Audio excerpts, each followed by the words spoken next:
Ladies and gentlemen, please take your seat. The show is about to begin. Presented by Front Yard Fantasy.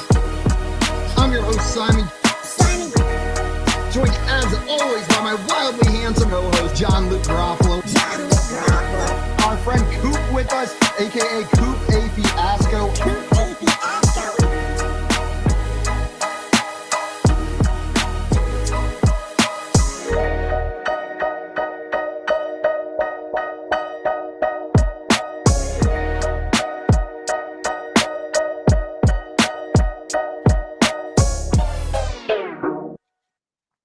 What's up, everyone? Welcome into the Front Yard Fantasy Morning Show here on Better Sports Network. I'm your host, Simon, joined as always by my co-hosts, John Luke Garofalo and Andrew Cooper. What's up, boys? What up? Hello. The dichotomy of the two co-host entrances, and I'm not even sure I used dichotomy properly there. Yeah, absolutely did not. Yeah. Depends on your definition of dichotomy. It depends on what language you're using. We call that intro the duality of man. The duality of man. Presented We've been by working on it. We've been Please working on do. Duality. it. Duality. Yeah. We've been working on kind of short. we're working on kind of new intro segments kind of behind the scenes, JL and I. Just workshop it, you know. It's the off season. It's the time you do it. Right. Yeah. There's another one we've been thinking about doing. Where you take we're each one of us going to take like a handful of Benadryl, and we call it a race against the clock Until you fall asleep. Yeah, they call the old race against the clock segment. What do you guys think about that? I've done something like that before on accident in high school. I had a real bad headache, and so I went to go take some like ibuprofen or something in the medicine cabinet. Grabbed 3 Is it ounce ibuprofen or something? It was you were just reckless going in there like, I'll take whatever. I took a sip of my drink, looked down in the bottle and saw that it was Motrin PM, and was like, I got about 30 minutes to get to school or I'm not going to school today. Oh no. And I just hopped in the car and fell asleep in my first class. Oh no. But we made it, baby. We made it. Well, everyone, stay tuned for the upcoming show, Alan Wow, starring Better Al and John Luke Garofalo. Alan Wow are just going to absolutely kill it out there. Wow. We got Craig in the chat this morning saying, Morning, Kings. Be kind to your peasants today. Craigster. What's up, Craig? We don't have peasants, Craig. We just got friends. We're all kings in all hogs. fantasy space. We're all hog kings. The Hog King. Hog king, dude. I feel like royalty. that's a great nickname for Creed Humphrey. The Hog King. Hog King's kind of a sick name. Hog King, it gives me Dwight Schrute vibes. It gives me Beat King or whatever he calls the king there. Like it gives like an equivalent of Dwight Schrute, but someone who's really into like meat preparation. Kind of sounds like a dope guy. Coop's like, sign me up. We got Tommy in the chat this morning with a poem for us bright and early. Tommy, the poet, wrote for us, it was the final game between the U.S. and Japan with everything on the line to see who is the man. USA jumped out front when Tuner drilled a seed, but Japan roared back and took a 2-1 lead. Tensions were high as the game rolled on, but with just one swing in the fourth and it's gone, USA down by 2 with 2 innings to go. Schwarber goes yard and makes it a show. Bottom of the ninth, down 1 and 2 out. Ohtani on the mound. At the plate stood Mike Trout. Angel versus Angel as the clock neared 11. Please don't end. Oh, man, is this heaven? 2 of the best when it comes down to this. Will Trout go yard? Ohtani can't miss. Japan for the win. They showed us the door. Arigato, my friends. You are champions once more. Wow. Well, that's an impressive poem. But is your R key not working? Because I'm pretty sure it's Turner that hit the home run, and it was Schwarber that hit the next one. Well, you know what? While you're busy picking apart the missing R's in this, I just want to say, Tommy, this is your first foray into deep diving on a single event. It seems like, instead of really giving me like the overall broad news. And I got to say, I'm a fan. This one really flowed, my friend. That was awesome. Tommy's R is broken. Do you guys know what he's talking about? Yeah. Yes, I know what he's talking. What a condescending question. I don't know. Sometimes with other sports, you guys are just like, no. You guys aware of one of the largest sporting events in the world going on right now? You guys, You guys ever heard of familiar with? Ultimate Super Frisbee? Are you familiar with hockey? Have you heard of baseball?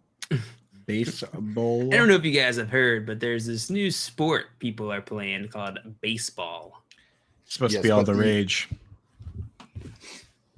The World Baseball Classic Championship game was yesterday, and Tommy giving us a nice little recap with that poem. Appreciate it, Tommy.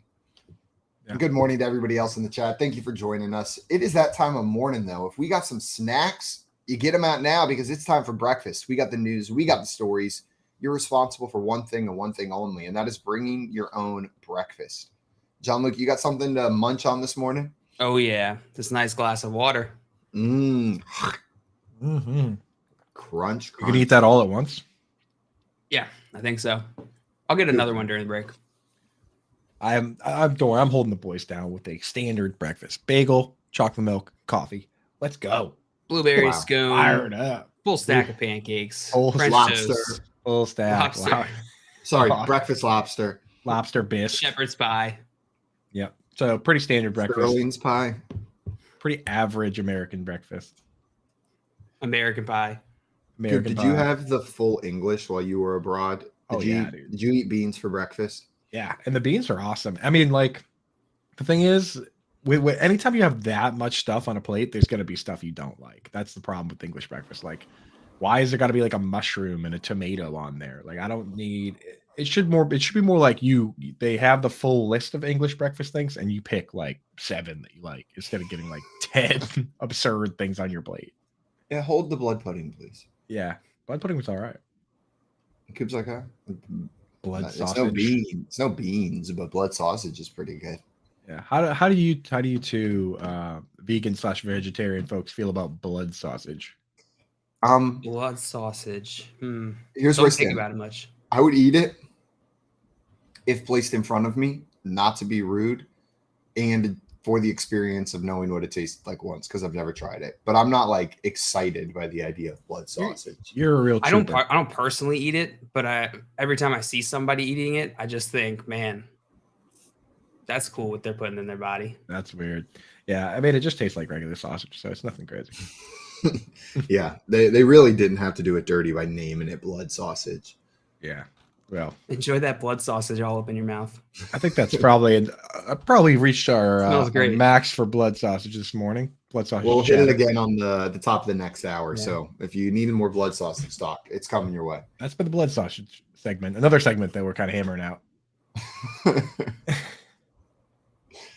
Well, to kick us off, we've kind of been waiting to see what the Bills were going to do at running back. And they just signed former Patriots running back Damien Harris to a 1-year contract with a base value of $1.7 million. So no big moves, a pretty small deal for Damien Harris, $1.7 million 1 year. Yeah, and I talked about this right when they signed James Robinson. I was like, man, I hope Damien Harris gets paid because I kind of like Damien Harris better than James Robinson. So this kind of surprised me because the James Robinson deal, we don't quite know the full details yet, but they said 2 years up to $8 million. So if Damien Harris is 1 year 1.4 or 1.7, what was it? 1.4? 1.7 for Damien Harris. 1.7. Yeah. I mean, it sounds like they must like James Robinson better than him. I mean, there's no two ways about it. Yeah. It seems odd to me, but whenever they're signing in the same offseason for the same position, same length of deal, it's hard not to compare directly. Yeah, Damien Harris has looked good whenever he's been in. The problem with him is that he was an older prospect, and so he's 26 now, and so he hasn't had a ton of years of NFL experience compared to other running backs his age. He's getting older, which makes sense why he might get a lower contract. I don't hate this landing spot though. No, the one thing I do hate about it, though, is I feel like it's just we're going to have a lack of clarity at the running back position in one of the most high-powered offenses in the league. It'd be really nice just to have, like, the guy, right? But instead now it's James Cook, James Robinson, Damien Harris, probably a mixture of all three of those guys. I'll take James Cook because I imagine he's probably going to handle most of the passing downs work. And then I'm probably just avoiding the other two, even though there's most likely going to be value to be had. I just don't know where it's going to land. Yeah. Yeah, I mean, the thing is, like a guy like Damon Harris, he's somebody I'll be much more interested in best ball than anything else, right? Because he's definitely going to score touchdowns on that team. The question is when, and I don't think he's going to catch a ton of passes. So the bad games are probably going to be bad, and the good games are probably going to be games where he scores a touchdown, which means he's going to score 10 fantasy points. So I can't really trust that in redraft leagues, but in best ball, I have no problem with it. I could totally see them just making him this goal line guy. Of course, Josh Allen's going to take a lot of that, but he's just like such a good power runner. Yeah, he's got that. He's got that in the bag of tricks for sure. It's one less landing spot for Zeke Elliott. That said, I don't think Zeke was taking 1 year, 1.7 million. Probably not. No, he's going to need a little bit more than that. Unless he wanted that ring. We'll see how much more, though. I'm curious. I don't know why, but it made me think of the tweet. Did you guys see OBJ come out? There were reports that he was looking for $20 million, and he came out and tweeted, I don't know where they're getting $20 million from. I'm just saying more than 4. Right. Yeah. And so that looks like the kind of offers that some of these players like Ezekiel Elliott, Odell Beckham Jr., maybe these elders, the wrong word, but in the NFL, these aging players that were at the peaks of their career that maybe aren't anymore. Yeah, I mean, just in general, like we always picture the wide receiver market always going up. But this year, the league didn't do that. Like we thought, like, oh well, these are the best guys, so they're going to get paid a ton of money. The league turned around and was like, you know what? There just isn't a great free agent wide receiver this year, so everybody, we're going to cap it at $11 million. Nobody's getting 15, 20, $25 million, right? Because the top guys are getting 25, even 30. But the best guys in this class got like 11. So I'm not surprised at all that Odell has to it. I mean, even if he said that, you got to backtrack now, because if the top guys in this class are getting 11, you're not going to get 20. Not even close. Yeah. Craig wants to know what age is the peak of an FYF morning show host? Let me think of what age I am. 34, going up on 34, I believe is 12. That's what I said. We all peaked in middle school. Yeah, that is strong. Those are strong times, but we're able to carry some of those stories over to now. Keep it going. Damn, I was the most popular kid in middle school. It all came crashing down in high school. I actually heard that. I heard that you were like the coolest. And then everyone said, "What happened?" Oh no! What could have been, right? What a train wreck! See, I was about 4'6" and 100% like hairless everywhere except on top of my head in middle school. I was like the epitome of prepubescent and begging to be bullied, but had enough confidence not to. That should be the name of your book, your autobiography. Prepubescent and begging to be bullied. The Simon Grunewald story. And you're on the cover. You're on the cover, just like there it is. There. Simon's Secrets. We got Albert in here saying good morning, everyone. What's up, Albert? Good morning, Albert. Morning, champ. Albert's the man. Speaking of guys who are the man, Thomas Davis. Do you guys remember him? Former Panther linebacker. Yeah, indeed. Played through multiple ACL tears. Was the NFL Man of the Year for his charity work. Just an overall great guy. He still hanging around the Panthers organization. Kind of, I'm not sure. So we see this all the time where people close to the team will put out information, and we don't know if it's legitimate information. We don't know if it's information that the team wants him to put out to maybe try and increase the value of the picks or throw some sort of smokescreen. But he came out and said that he believes that the Panthers' first overall pick is going to be a very, very surprising pick. And he's aware that a couple guys upstairs are enamored with the athleticism of Anthony Richardson. What do you think about Thomas Davis, guy close to the organization, coming out saying, hey, don't be surprised if they go a little crazy with this first pick? I think that you should take this with a grain of salt, but that is not necessarily untrue. I mean, he's a top prospect. I think we're all expecting Anthony Richardson to. I don't think any of us would be surprised if he goes to the top 10 picks. So for him to go at 1 isn't crazy surprising. I'm with you.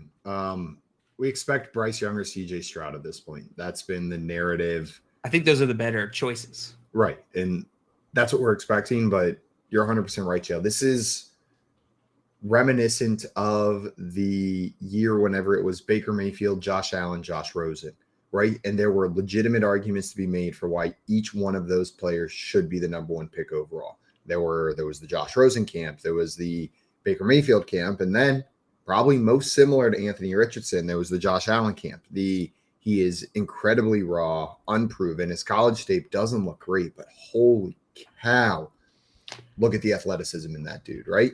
And so Baker Mayfield ended up going first overall. I think the more likely outcome is we get a Bryce Young or a CJ Stroud, but I'm not going to be shocked. I'm not going to be shocked to see Anthony Richardson go first.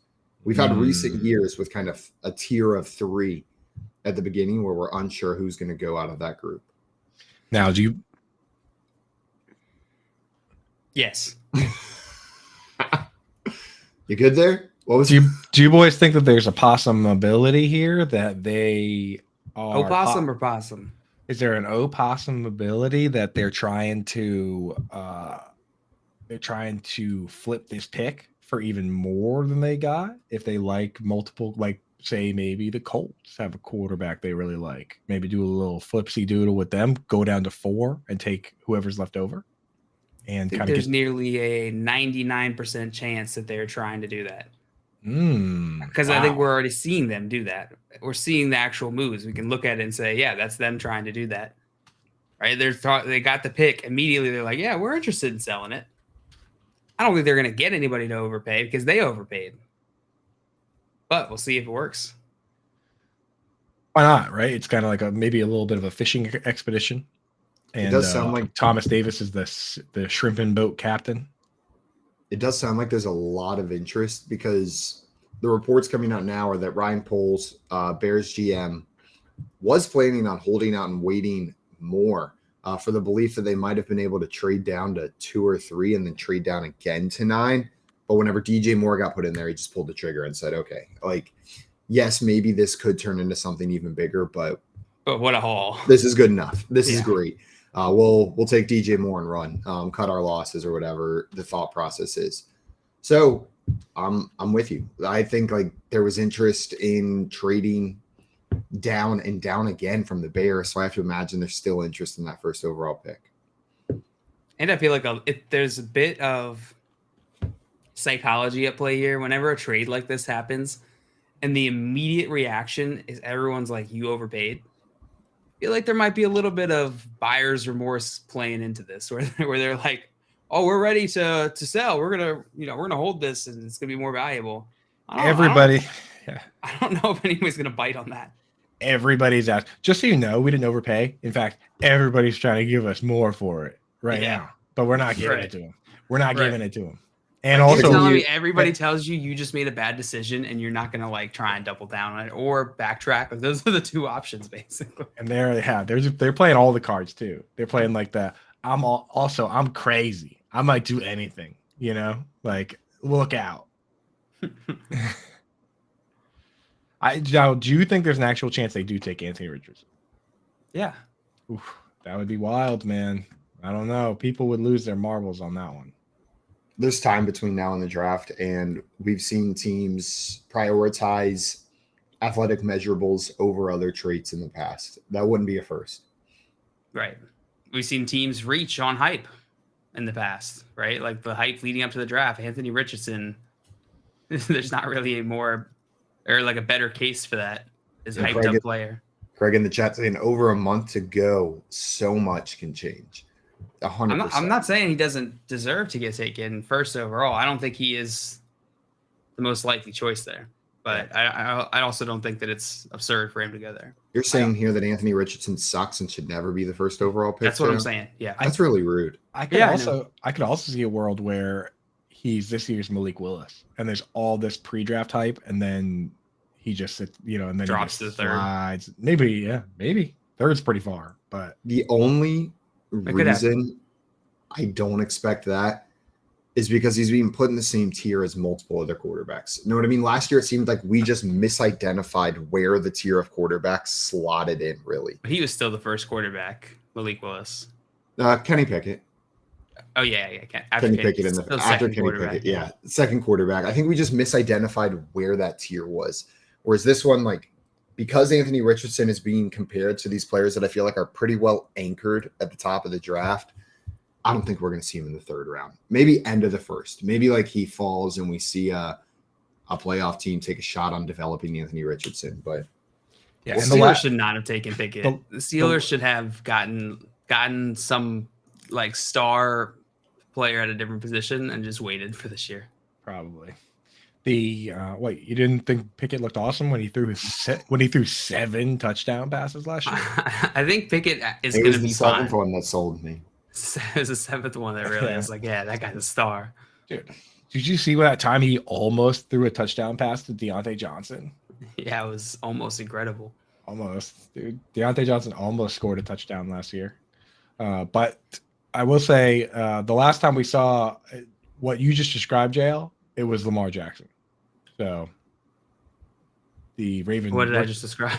You just described a super athletic but unproven passer slide to the end of the first round in the draft. I think I described that. Well, one of you guys did. I don't know. The Benadryl. Sometimes in the morning, I have the memory of a goldfish, and I can't remember the thing we're I'm gonna be honest, guys. Talking about. Mid that conversation, you guys started like there were analogies coming out. It's like, and I had forgotten completely what we were talking about. Based solely on an individual analogy from each of you, I was like, what are we talking about? I think Richardson. I think the 5 Benadryl are catching up. Yeah, where are we? We were only supposed to take 5. Tommy in the chat said Colts get Lamar, Ravens get new Lamar. See, I think Anthony Richardson, the more apt comparisons are Josh Allen, right? Like or Cam Newton. It's more this like giant athletic quarterback instead of just a quarterback with insanely athletic ability, right? Like Lamar's like 5'11", 6 foot, 6'2", 6'1". Yeah, he's still thick though. His neck. He got some legs. His neck is like one of my legs. Surely. Yeah. Now, did you see what Austin Eckler had to say? So again, in the modern NFL, like news leaks, and then these guys actually have the ability to go on different shows or go in the Players Tribune and say what they want to say. So, Austin Eckler. Tribune. You like that word, don't you? I like the way you say that word. Tribune. The play is Tribune. Sounds like a gun. Tribune. It sounds like a slide. Tribune. So he slid into some channel that I don't remember, but Austin Eckler basically said it's not that he hates the Chargers. He loves the Chargers. He just says, I recognize that for my contribution to this team, what I do for this offense, I'm underpaid right now. So that's all. He goes, he's like, I want a contract where I'm going to get paid. And if they don't want to pay me, then I just ask them to trade me to a team that will respect that, it's hard to blame him because think about it. He's catching he's basically putting up the receiving stats of Tyler Boyd, and also he's the starting running back of the team. Like there are very few guys that contribute as much as what Austin Eckler does within this league, right? So why isn't he paid? Why are the wide receivers that get $30 million when this guy is touching the ball over 300 times for this team? Yeah, he's the 14th highest paid running back in the league, and that's a little bit absurd. And that's even just comparing him against other underpaid running backs, right? Like that's comparing him against the position where he's dominant. They're all underpaid, and he's 14th on that list. When in reality, you're right. We should be looking at this more in line with some of the wide receiver salaries. I understand teams not wanting to give running backs long-term deals. That doesn't mean Austin Eckler shouldn't be pushing for proper value on his contracts. It's probably more important to do so for him because of the unwillingness of teams to give long-term deals to running backs. Yeah, at the end of the day, he's still running back. As many passes as he's catching, he's still playing the running back position, and it's going to be less valuable. So I get his frustration. I'm also looking at his contract, and like he's not really getting paid until later in his contract. His contract's very backloaded, and so this year he's getting $6.25 million base salary, which is the highest he's gotten in the last 4 years. I think he could probably get more from another organization, but I don't know that it's going to be a crazy amount more. He's 27-year-old running back, and that's not going to get paid like a wide receiver.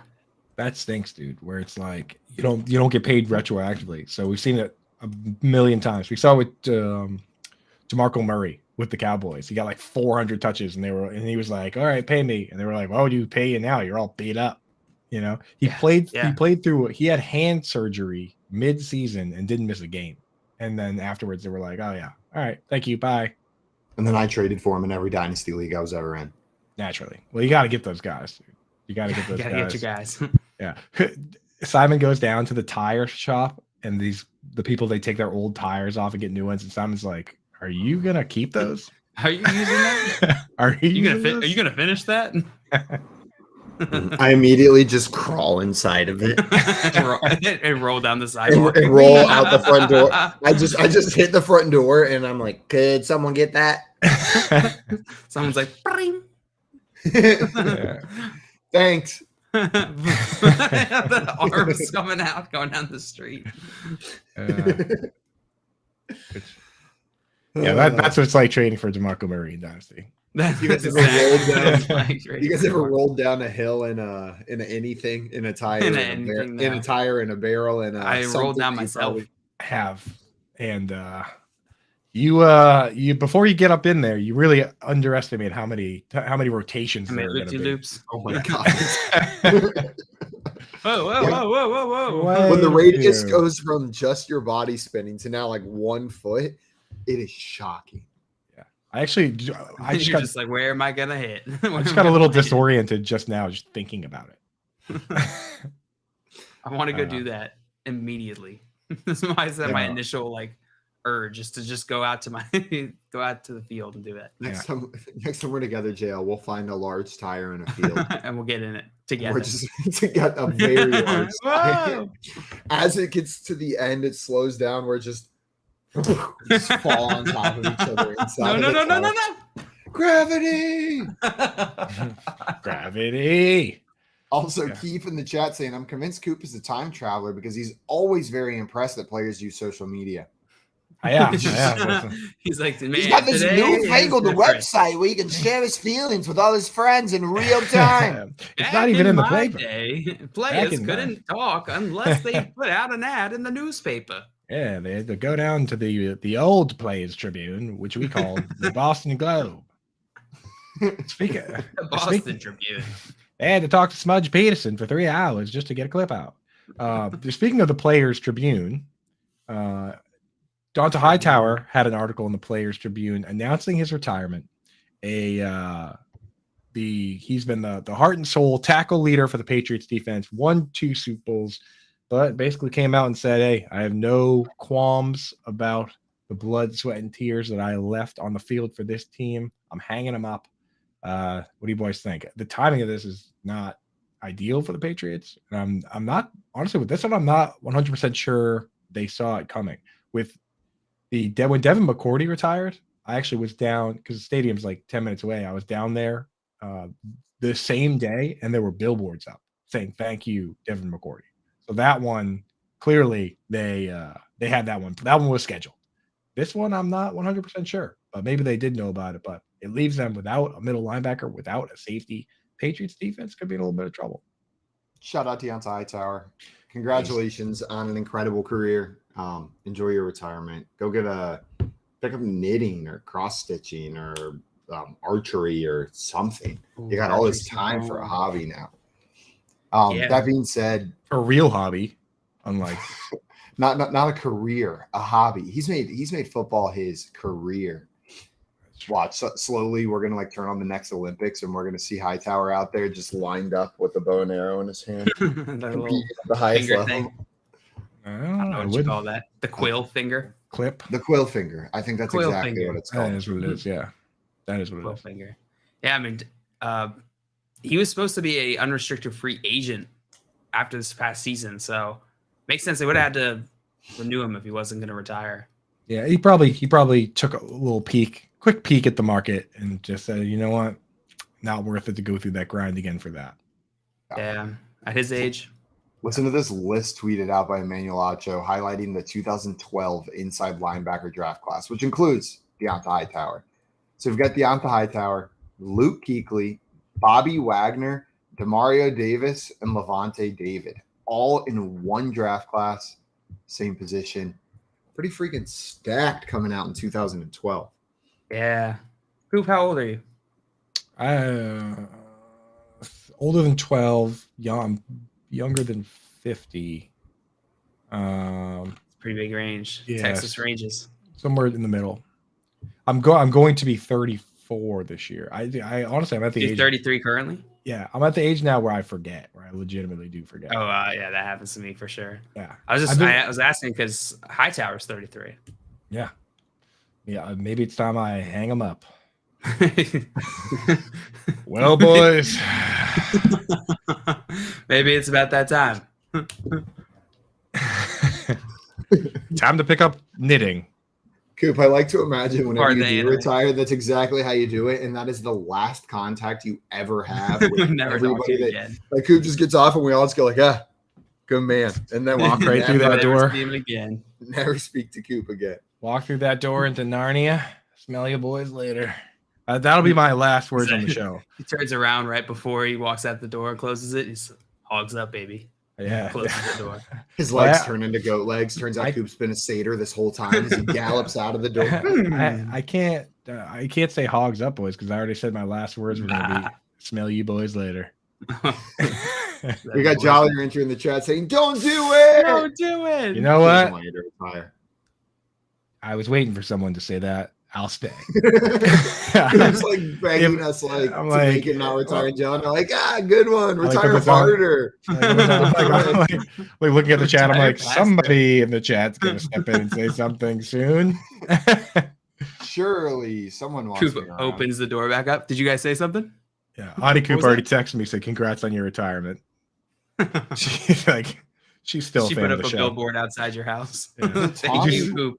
Did you see the picture I posted? She sent me a picture of her Yes, fancy socks for Yeah. George for, your feet. Down Syndrome Awareness Day. I was disappointed that Herms didn't show us his feet on the show yesterday afternoon. You're like, I'm rather aggressive in asking. So that Yeah, we did. We got pretty aggressive and still nothing. Intimidation didn't work. Yeah. We got Tommy in the chat with a enticing offer. Coop, come hang out with him and watch the show if you're going to retire. There you it go. is more fun in the chat. I was in the chat for your show yesterday, and I mean the chat's undefeated. Chad is Imagine the undefeated. shock on Tommy's face when it's 6 a.m. tomorrow. There's a knock on his door, and it's Coop. Hey. Yeah, you ready to watch? What's up, dude? What's up, dude? Coop's in Just his with Rugrats, beer. his and Rugrats a- pajama pants with a 6-pack of beer and a bag of pretzels And a bushel of tomatoes and a carton of milk. and a bottle of Pappy. Okay, easy now, dude. I'm retired. I'm retired. I'm on a Let's budget. go. I'm retired. I'm on a budget, dude. Tommy's just excited for a friend to come over. That's right. Yeah. So I wanted to talk to you boys about kind of a bit of a conspiracy theory, even. Have you guys heard of Saint Omni? No. Okay, this is interesting. So there's apparently this figure who is not an agent, and he goes by the name Saint Omni, and he has been acting as an advisor to players in the NFL. And it was first reported last year or whenever the Roquan Smith contract news dropped, because somebody was talking to the Bears on his behalf and like was actually like sending emails during practice times. That's how he figured it out. Wasn't actually Roquan Smith. And the guy, whoever it was like, "Oh, my name is Saint Omni, and I'm like a consultant," and like helped negotiate his contract. Since then, it's been kind of reported that this guy is like a shadowy type figure. He's not an agent, and players go to him for contract consultation, where they basically say like, "Hey, here's my, here's what I'm looking at," and then this guy actually talks to the teams and kind of advises them on whether it's a good deal or not. Now, another player, Laramie Tunsil's contract has reportedly been involving Saint Omni, and on top of that, there was another report saying that the league has said that the NFLPA has reported that a representative not certified by the NFLPA has contacted multiple teams on behalf of Lamar Jackson, and it's rumored that this person might be the notorious Saint Omni. Now, when you try and look him up, all these, I mean, Pat McAfee even speculated that Saint Omni isn't even like a real person, that it's just like an alias or something that these man. Like it's like a fake email account that these players, like the agents for these players, use to be like, "Oh, this is a third party," and just kind of like be the bad cop in these negotiations. Can I get that Saint Omni email login? I gotta send a message to my team. And Drew Rosenhaus is like, "Yeah, can I get the Saint Omni? I got to, yeah." But basically, just doing like good cop. Use again? AOL. Yeah, AOL. Okay. Just imagine they're like good cop, bad cop, where you're like, I think this contract's pretty fair, but we consulted with Saint Omni, and you want me to ask Saint? I can run it by him if you want. I'll run it by Saint, but he's gonna tell me that it's trash. So he's not happy when I call him up and I waste his time. That didn't come from me. That didn't come from me. Me and Lamar, we'd be happy with this one, but Saint Omni. Saint Omni. It's got old Saint Omni written all over it. Ooh, Easy Aves in the chat. The Dread Agent Omni. That's the Dread Agent Omni. Yeah, that's the collector. It is kind of cool. I love the idea of this like shadow figure that is just like somehow operating in the alleyways of NFL contract negotiations, just helping players like Laramie Tunsil and Roquan Smith get more money. How do you guys feel about that? I think Simon's frozen or just doing a really terrifying still impression. The Benadryl challenge got him. Why is it so unsettling? Like the position he froze in is very unsettling. Simon lost race against the clock today. I knew that would happen when he said we were only supposed to take 5. Yeah, we knew that he was done for. Yeah, this is only a game between you and I now. Right now, naturally, the only 2 left. And we're I win. Yeah, we're out. And we're right. Yeah. Naturally, Reddit immediately started sleuthing on this Saint Omni character. They believe that they may have found. Yeah. Oh, good. Yeah. Reddit. Nothing bad has ever come from Reddit detectives trying to get on the case and solve it themselves. They seem to have found somebody, but it could just be a fake account. But the funny part is that this account it only has 1,000 followers on Instagram. But one of them is Ian Rappaport, like the legit Ian Rappaport. Yeah. Yo, how funny would it be if there was just like a couple of these like small accounts that nobody believed and Ian Rappaport just like knew the ones to follow? Just a couple 5,000 follower Instagram accounts. That's Ian Rappaport's sources is an Instagram story. We really should just check who he's following. But maybe it's like maybe he saw that account and was like, wouldn't it be funny if I followed this and made everyone think this is a real guy? That's probably more likely. Yeah. I see Hal in the chat said, "What up? Good morning." What up, Hal? What up, Hal? Welcome in, my friend. Glad to have you here. Dude? We got Easy Aves in here as well. Did you guys already say hi to them? Yeah, the Dread Agent Omni. The Dread Agent Omni is amazing. I might make one of my team names that, my fantasy team names that. I'm stealing that, Aves. Thank you. I can't hear Omni without thinking hotel though. So like Dread and Omni don't really go together in the same sentence for me. Yeah, I guess not. I think that's really far from their brand image. Now that Instagram account with only 1,000 followers, I'm scrolling through here and the people following him, and there are a few legitimate NFL players that follow this guy. A lot of Jets players. But looks like he's friends with Laramie Tunsil, who just negotiated that contract. He's friends with Charles Cross. He's friends with Elijah Moore. George Fant, who is a offensive tackle. So I don't know. Maybe this is the legit St. Omni. If it is, he looks like a pretty cool dude. There's pictures about like a Porsche dealership and stuff. But I don't know. I love these mysterious. I love a good conspiracy theory. So I obviously, as is policy on the show, I choose to believe all the rumors until they've been proven false. I'm with you. And I love the idea of a figure behind the scenes making things happen for the NFL players, like off the books, not certified by the NFLPA, but he's got their back. He's coming in to make sure it happens. Now, let me ask you, Simon, if you had to be one, would you rather be an NFL player, an NFL agent, or St. Omni? A St. Omni. Yeah. Just a mover and a shaker behind the curtain. Absolutely. Beast. Absolutely. Stud. Because then whenever a player calls St. Omni, I bet there's times where he looks at it and he puts it back in his pocket. But if St. Omni calls a player, I bet they all answer. Know what I mean? Or St. Omni calls a coach. Like a coach may call St. Omni and St. Omni's putting it back in his pocket. An owner may call St. Omni and he's putting it back in his pocket. But if he's calling any of these people back, if he's calling them, they're going to answer every time. Yeah, he's the one with the real authority there.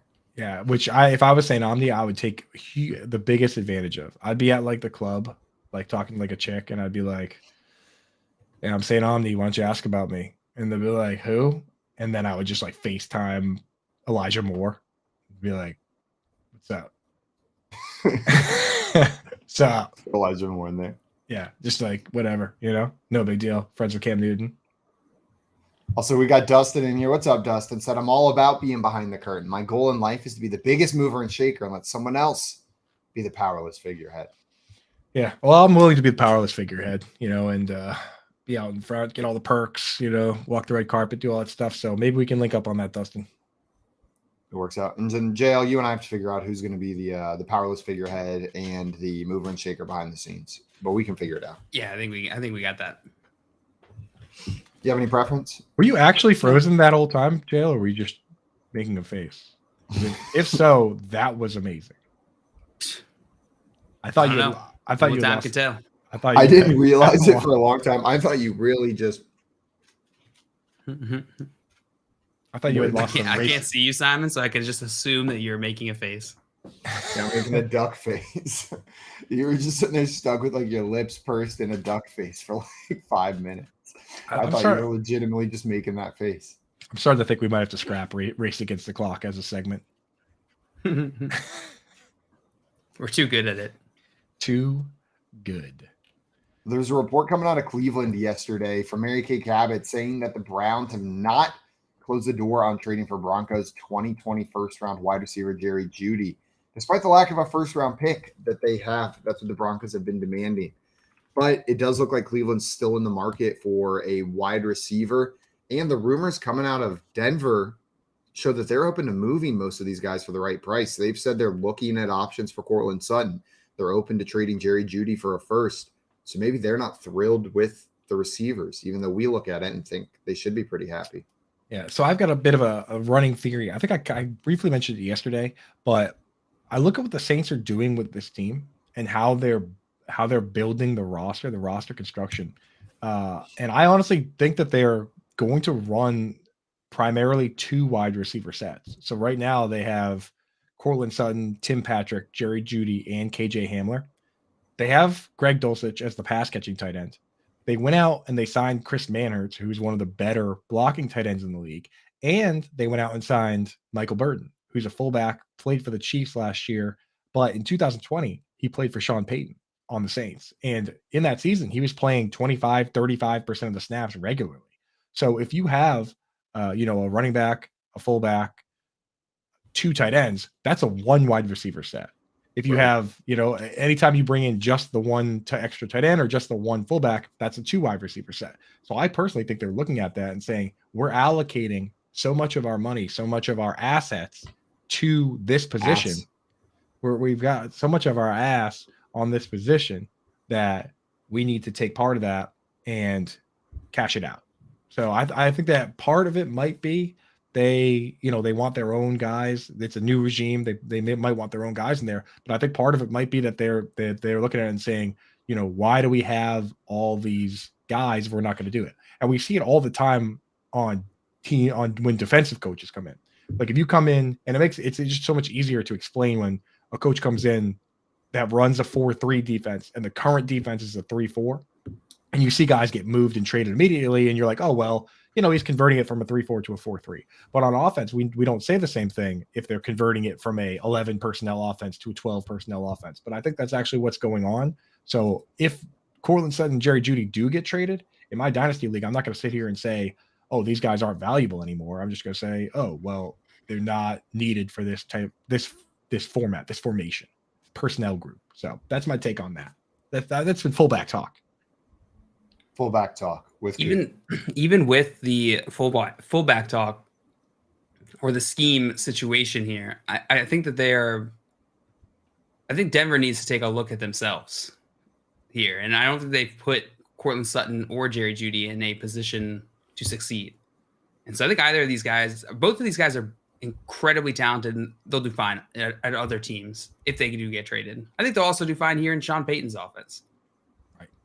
Exactly. Like at worst case scenario, you just keep them. And unfortunately, maybe like one of them, at least one of them, because if you're going to use a fullback at all, at least one of those guys is going to play limited snaps. Who do you out of Tim Patrick, Courtland Sutton, Jerry Jeudy, who do you think it would end up being? Tim Patrick. Yeah, that's what I think so too. I imagine they'll have Sutton at split end, and in 2 wide receiver sets, Jeudy will be at flanker. And then when they go to 3 wide, you slide Jeudy into the slot and then bring Tim Patrick in. Which Tim Patrick's a good player. I think maybe that's part of the motivation of the trade is that they look at it and say, hey, we got too many good players. Let's cash them out. Honestly, Russell Wilson was terrible this year, and there was no Tim Patrick on the field, and everything correlated is directly causated. So Tim Patrick, that's what we all know. That's what we always say. That's I do go-to phrase. I do think that Tim Patrick was probably going to play the Alan Lazard role in Nathaniel Hackett's offense. So maybe they were missing a key cog. Maybe Nathaniel Hackett just got railroaded without Alan Lazard. Also a very clear possibility in this situation.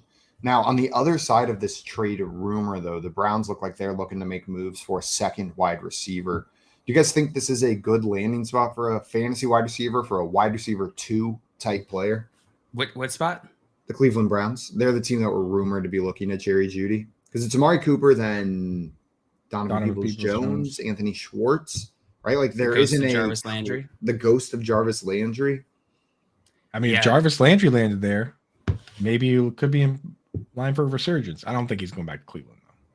I think any receiver that's going to get that number 2 spot here in Cleveland is most likely going to get a swing in fantasy.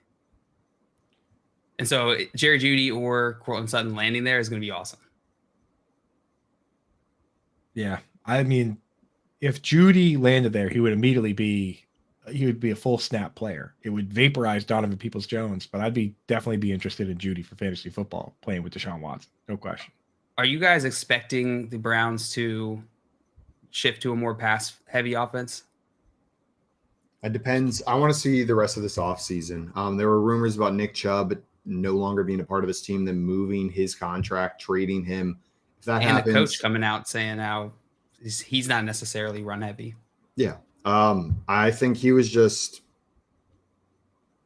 saying basically what we say whenever we're talking draft strategy, right? Like, I'm not run heavy, but if run heavy's working, right? Like I'm not going to not run the ball because we need to pass the ball more times a game. If running the ball is working, I'm going to do it. That's not to say I'm run heavy first.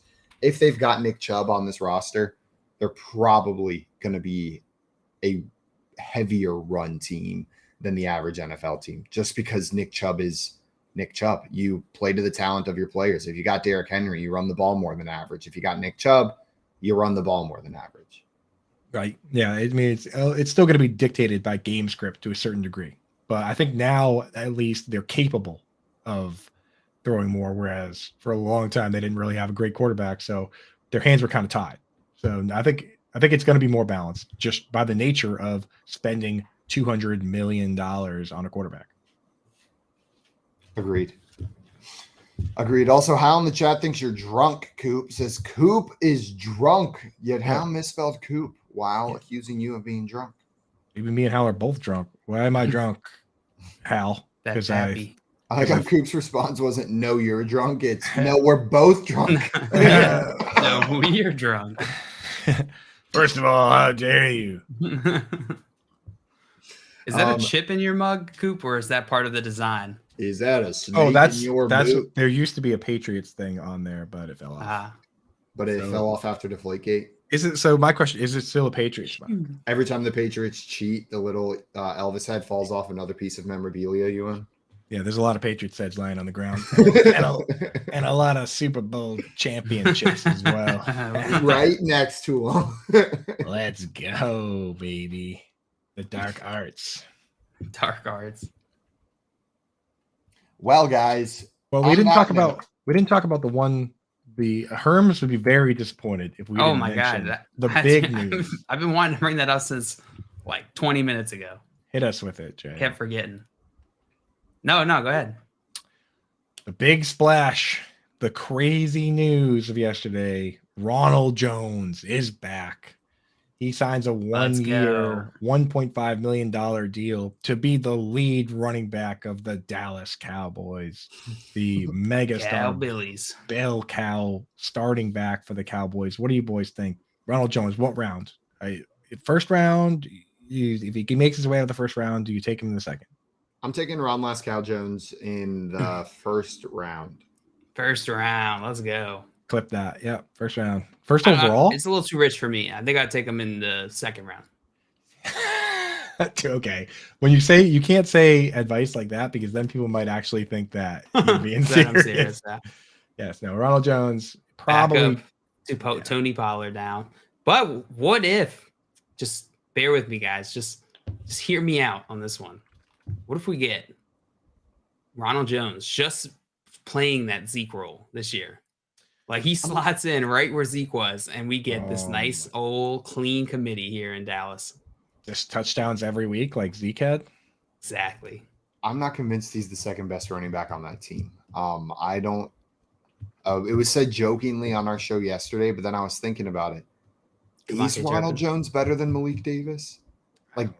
Is Ronald Jones a better running back than Malik Davis? I think I'm not convinced. I think it's a question, and that's enough for me to have zero excitement for Ronald Jones in fantasy. Like, I'm not drafting him. Yeah, we have to think about the context at times with some of these. If you're the Pittsburgh Steelers and you had Antonio Brown and Mike Wallace and Emmanuel Sanders and all these guys, and Emmanuel Sanders leaves to go somewhere else, then I'm like, all right, you know what? I'm still interested in Emmanuel Sanders. But if you're the Chiefs and you're struggling at running back and you have trouble finding your guy and Ronald Jones doesn't work there either, then I look at it and I'm like, how good can this guy be if he can't catch on with the team that didn't pick up the fifth-year option for their own running? You know what I mean? Like, context is important in these. So if he couldn't catch on with Kansas City, I just don't see how good he's going to be with Dallas either. Yeah, it's also not super, like, this isn't so simple that we can know for sure that like Ronald Jones is going to be the control in this experiment. Yeah. And that putting him not succeeding in Kansas City is directly a result of his issues. Him going to Dallas is actually not too bad of a landing spot in my mind for him specifically, because this is a team that wants to run it. They are hell-bent on running the ball. They just got rid of their offensive coordinator because of that. Right. And he's going and he's going to compete with we have to also remember that Tony Pollard, his season ended because he broke his leg. Like, it's not like he's healthy right now. He's not playing football at this moment. He's recovering from a broken leg. So they do need help, and they're going to have a running back who's recovering from a pretty serious injury. So You've seen flashes from Ronald Jones too. Like he has shown flashes of talent. He just hasn't done it consistently. And we haven't seen consistent usage from him too, which makes me wonder. I mean, sometimes with usage, right, it can be because the player isn't performing, and so the coaches don't want to use them. And sometimes it's because of the coaches, right? The coaches' decision-making that isn't directly related to the player. So, like, if so facto, Ronald Jones, megastar. At least upside, some upside. Yeah. I mean, it's just funny. Like the new game I like to play with running backs this offseason is, did they get more money than Rashad Penny? And the answer, apparently 99% More than a of the penny or time, less than a penny. yeah. New segment. More than a penny, less than a penny. The answer for virtually every running back has been yes, which makes all the Rashad Penny hype the moment he signed that much more funny. Right. Yeah. I just realized Simon's been gone. I couldn't see him before. Who's Simon? And so I thought that he was here just being quiet. And then I looked up, he's not here. People were like, "Oh, Rashad Penny, he's just as good as Miles Sanders." Well, if he's just as good as Miles Sanders, why did Rashad Penny get $1 million and Miles Sanders get $25 million? Math. Welcome, Simon. Yeah, it's hard. The answer is probably Rashad Penny isn't as good as Miles Sanders, or it doesn't offer as much security as Miles Sanders for an NFL team. Thank you. It's not proven he's as good, at least. Oh, yes. I mean, you gotta. There's caveats. There's caveat there. I'll tell you this. Cavities and caviar. And Caviar. Yes. And caviar. God. Now, would you rather have Rashad Penny on his deal or Miles Sanders on his? Can you ever tell if JL's listening to music or if he's just agreeing? I'm listening to music. Yonkers by Tyler, the Creator came on. I haven't heard the song since high school. Why don't you sing some of the lyrics So for good. us? No. Sing the part. Sing the part about B.O.B. I will turn down that kind invitation. Yes. Okay. Fair. What do you guys think about maybe doing today's little? No. Oh, sorry. Yeah, I would love to. Oh, good. Yeah. Excellent. I thought you said something else. You guys not receptive to my invitations today. No. JL won't sing a very offensive song out loud on the show. Offensive song. It's not an offensive song. It's just brutal. Pretty offensive. Is it? Well, why don't you keep listening and we'll start doing the Weddle. Well, who's picking the player? I've listened since high school. I will pick the have JL pick the player. Let's go with DeAndre Hopkins. Ooh, Hopkins, baby. Spicy meat Okay. the ball. We know they're in the NFC. Everything else is not yellow or green, so not a wide receiver. Shorter than 6'1" by quite a bit, so 5'10" or shorter. They're 27 or younger, and their number is 7 or lower. So it's most likely a running back, but could be a short quarterback. Well, the thing is, we know he's not in the Cardinals, so we know it's not Kyler Murray. Not Kyler Murray. It kind of leaves the quarterbacks under 5'11". There's not a whole lot of those going around. So let's assume running back here, and NFC running back. Not in the West. Not in the West, and it's not Cordarrelle Patterson, but pretty much everybody else is on the table age-wise. 27 or younger. Yeah. Rashad White? Under number 10 too, which is a nice little hint for everybody except Simon. How about you're getting better at numbers, Simon? I can tell. I think this game is helping with that. I'm learning some. Yeah. How about Dalvin Cook? Dalvin Cook. JL, how you feeling about Dalvin Cook? We can go Dalvin Cook. Number 4 now. He changed his number to 4. I know that. Show me Dalvin. It's Dalvin, baby! Let's go, dude. Ew. Yo, we've been nice with this lately. Too good. Yeah, JL, you need to shorten that segment on the show sheet because we only need 3 minutes, baby. Yeah. And This segment doesn't need to start till 6:57. Dalvin Cook. Well, I mean, while we're on the topic of Dalvin Cook, there continue to be rumors about Dalvin and him potentially moving. There seemingly is every single year, but it never actually comes to fruition. Like the rumor is always Dalvin Cook could be traded, and then I never hear anything else. Like, do you guys think he's at this point he's even a trade candidate anymore, or do you think he's just going to play for the Vikings? Well, one, do we know if the word fruition and the word fruit have the same root word if we break them down? Because that's pretty cool. Like it's bountiful, like fruit come to fruition, something coming to happen. That being said, we were talking about Dalvin Cook. So the running backs are pretty movable in the NFL. I wouldn't be shocked at all if we saw almost any running back without a insane contract get moved. Dalvin Cook's on that list. Honestly, that was good. That was good Latin work by you, Simon, because the original literary definition is the state or action of producing fruit. Ooh, fruition. I like it. It's a nice word. The Fruition Tribune. The Fruition Tribune. Come here, Bears. But yeah, I don't think anybody's getting any of that sweet Dalvin Cook fruit this year. No. Now, what about the world where the Vikings are the trade partner for Lamar Jackson? We've seen those rumors come out as well. It's probably in their best interest to keep Dalvin Cook in that case. Keep your best offensive weapon if you're going out there and you're trading for Lamar. That probably means the Vikings are going for it, saying we can win the division now. We can make a run now. Yeah. Let's see what we can do. That's how that goes. I just don't see why the people keep saying, "Oh yeah, just put him on this team because their quarterback, we don't like him." But which is kind of how it works on Twitter, right? But like Kirk Cousins do a lot of money too. Like if they don't want to pay Lamar Jackson, why are they going to pay Kirk Cousins? The Ravens, that is. No. from our Ravens insider, that's Jill. Any other thoughts on Kirk Cousins to the Ravens? No. That's it. That's it. Simple response. No, John Luke. Oh. I knew I could count on you for some more detailed analysis. If you guys want more detailed analysis like that, boy, are you in the right place. Coming up, we're going to play some Fantasy Feud. We have a draft and then a new segment we're calling Show and Tell. We're also going to talk some trade values with our friend Alex, a.k.a. Peaked in High School, a.k.a. Trade Daddy. You're watching the Front Yard Fantasy Morning Show here on Better Sports Network.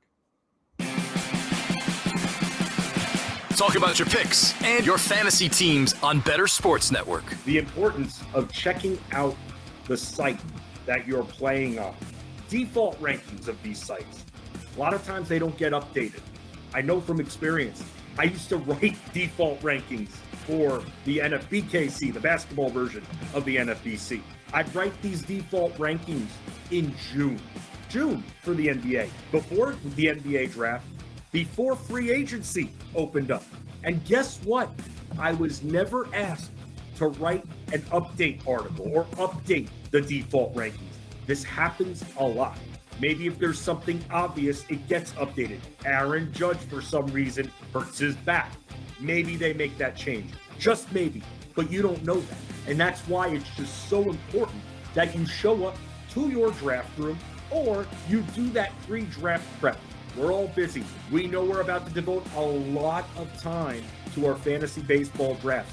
Why not spend the extra 20 to 25 minutes to invest properly in your team, to go and see which of those players are way down default rankings? They're going to be different on all of these sites, and you're going to be looking at them and going, maybe their analysts think a certain player who shouldn't be in the top 100, who should be maybe even not even the top 200, will be in that top 100. You got to check that out. You got to know where you're playing, just like you got to know your format when you sign up for the league. It's just so crucial, and people just skip right over it. You think it's cool to show up to the draft room 3 minutes before the draft. Well, number one, it's not cool because the commissioner's trying to make sure it is organized, especially me, who runs auctions. You can't, it's one thing if someone doesn't show up for the snake draft. Oh, well, doesn't ruin it for everyone. Auctions, you can't have someone not show up. Auto bidding, auto auctioning, it ruins the sanctity of those drafts here, which is why I always recommend, hey, make it easy on your commissioner. Don't make them send those texts there. It's annoying. You shouldn't have to do that. Don't wait till the last minute and get in there about 20, 25 minutes before so you can just look up and down the entire default rankings list so you can make a queue out of that, Ron. And the reason I keep saying this is because people still show up 2-3 minutes before the draft, and that's it. In fact, in one of my auctions, people were asking me where certain players were, and I go, did you search their name? No, I just got in. Well, that's no excuse right there. That's your own fault. I mean, you're organized, so you're a hard person to ask here. You're getting those questions. This is your preschool league, right? People don't know how to search player names. People freak out. They don't think. That's the problem. Because they show up 2 minutes before the draft. That's why. The Playbook with Fensty and Ronis, presented by FantasyAlarm.com. Weekdays at 5 Eastern on Better Sports Network.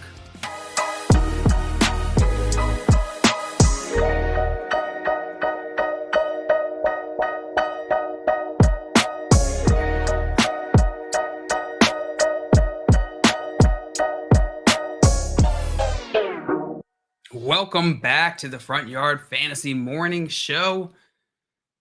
Coop and I are here.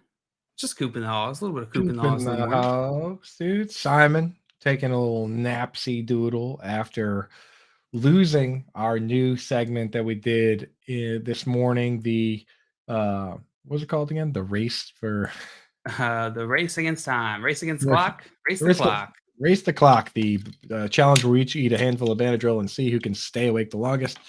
Simon lost. The JL and I are immune, so we will continue to grind on through the waking night terrors of taking too much Benadryl. And what do you want to do next? Hey, if Simon wakes up, maybe he'll rejoin us. Yeah, that would be We'll see. great. We can't count on him. We cannot count on him. No, we can't. But we can count on you guys hanging out with us in the chat. We see you guys there.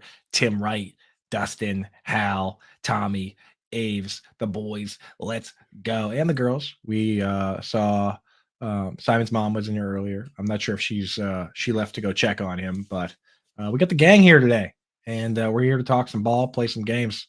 What do you want to do, man? We can do anything we want since Simon usually is in charge of everything. He's not here. That's true. Well, we're going to get into some fantasy feud once Simon gets back. In the meantime, we have to pick what we're going to do for the draft, Coop, because the topic still is up in the air. So I think we should talk through this for a minute. Yeah.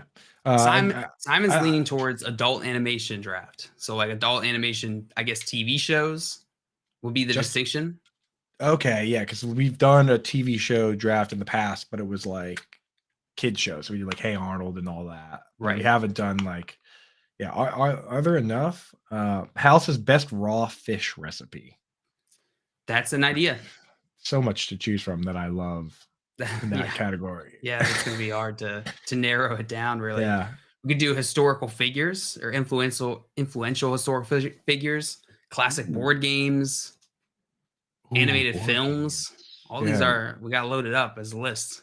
Yeah, mascot. Best chat member.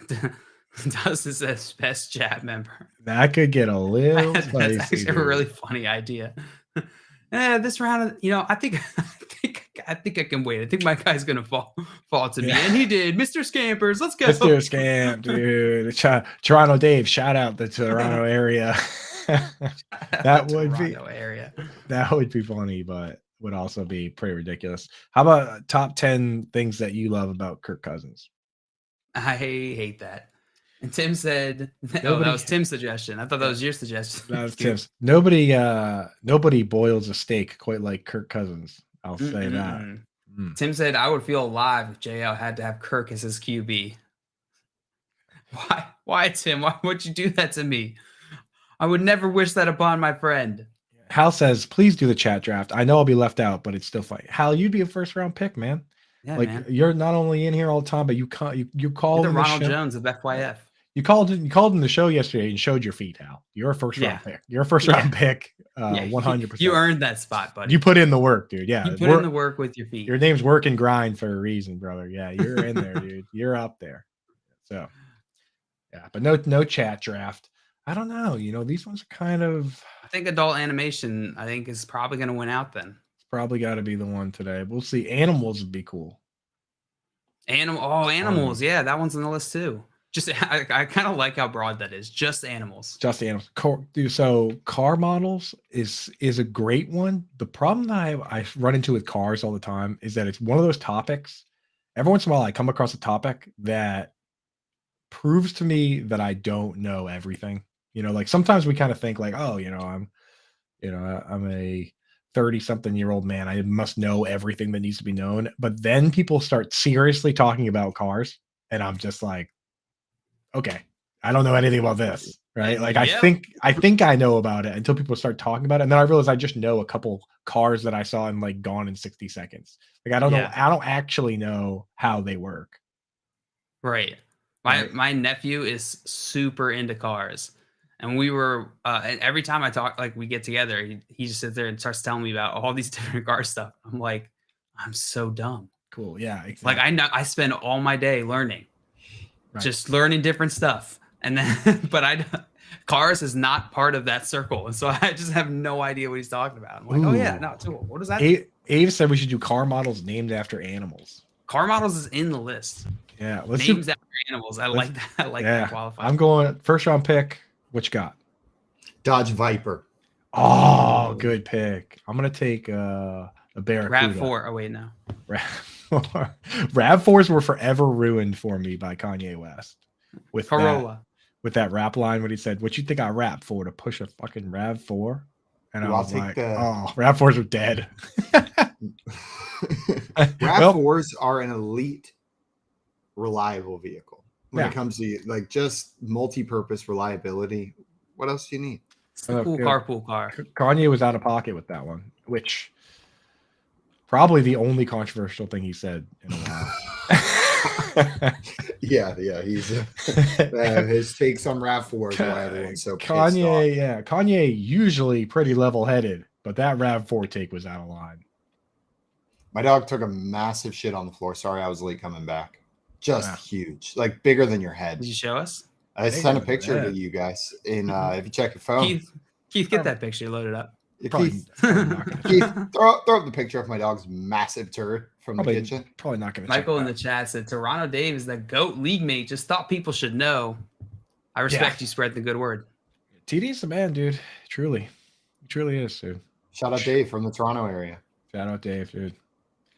Yeah. All right. So I don't think we've come any closer to figuring out what the category for today's draft is going to be.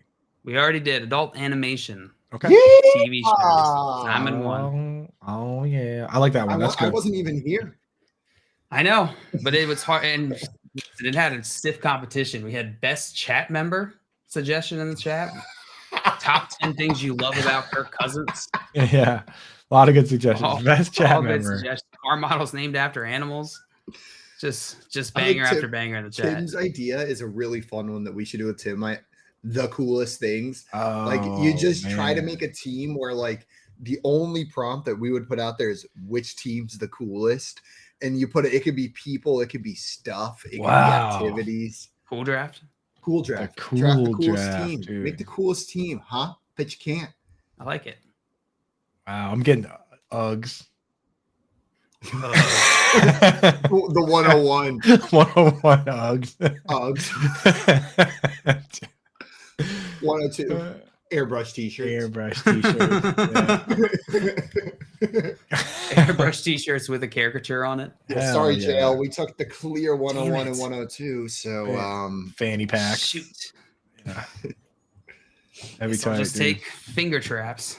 Oh, that's my favorite. Out of pocket, JL. I got sniped, dude. Every once in a while, I accidentally actually do get trapped in this thing. It's a pretty nice one. I feel like every single time I've had one of those, I acquired it at a Dave & Buster's, and I broke it before I got home from Dave & Buster's. This one, like the number of finger traps I've sacrificed to the back seat of my mom's minivan is probably in the tens, probably 15 to 25 of those guys. This one I got at the Fantasy Football Expo in Canton, Ohio, at Dave & Buster's there, and it survived a plane trip back. So it's basically indestructible. Incredible. Absolutely incredible. And Justin with one more draft idea for us. A draft of best draft ideas. Ooh. I like that idea. We could that's just what we do once a year to give us 12 more ideas. Chat members, number one. People start noticing the pattern that every 13 drafts we happen to do, or every 15 drafts we happen to do a best draft ideas draft, but you can't draft anything we did last time. Hal says cell phone belt clips first overall. I thought that was the draft. Cell phone belt clip draft. Best cell phone belt clips. That's a cool thing. That's about as cool as it gets right there. It's pretty sweet. Pretty sweet. And then Al said best inclement weather patterns. Also another good one. Ooh, that actually would be kind of fun. Ride on mowers. Tornado got to be one, right? Tornadoes are coolest. Right on tornado. Dude, if we picked coolest things draft and I just picked for wild card, you picked tornado. You're going through my list. It's like Rolex, tornado, sports in general. Oh my god, ninja. Like, dude, that team definitely won. That might have to be the draft, dude. Pirates. Dude, you can't pick Pirates after I take. You could have like Balenciaga and Pirates on the same team.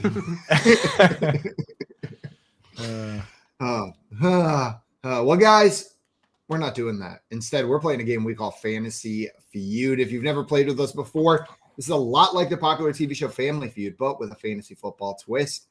John Luke is going to be presenting a prompt to Coop and I, something like the top 7 all-time passing yards leaders. Coop and I, if we think we know the top answer, the number 1 on the list, we will buzz in by saying our own name. We'll get to take that shot. If we're right, we can choose to pass or play. You got 3 strikes to get the rest of the things on that list, earn all those points. But if you miss even one, whenever you get that 3rd strike, your opponent has the opportunity to steal by naming anything remaining on the list. If you choose to pass, it's the same rules, but your opponent is the one going first. The only other rule you got to keep in mind is on that initial buzz-in, if you don't name the number 1 answer, your opponent can try to name one higher than you to have the option themselves. We'll go like this till we run out of time or run out of prompts, at which point I will probably be named the winner. Probably. I say that's a lot of confidence coming from someone who's like 1-27 over the last 28 games. No, you won. What was it? One. Yes. No, but you won. Yeah, you won yesterday. One of the games. I always keep track. A different game. I also had like a big lead in one of them and just threw it in the garbage. What can happen? As you do. As you do. All right, our first prompt today. Remember, say your name when you are ready to guess. Top 7 fruits people use in smoothies. Coop. Simon. I heard Coop first. Damn it. Banana. Yeah, that's a good answer, you ding-a-ling. Banana is number 2 on this list. Ooh. Are you gonna salute it? Are you slither on it here? And I'm gonna say strawberry.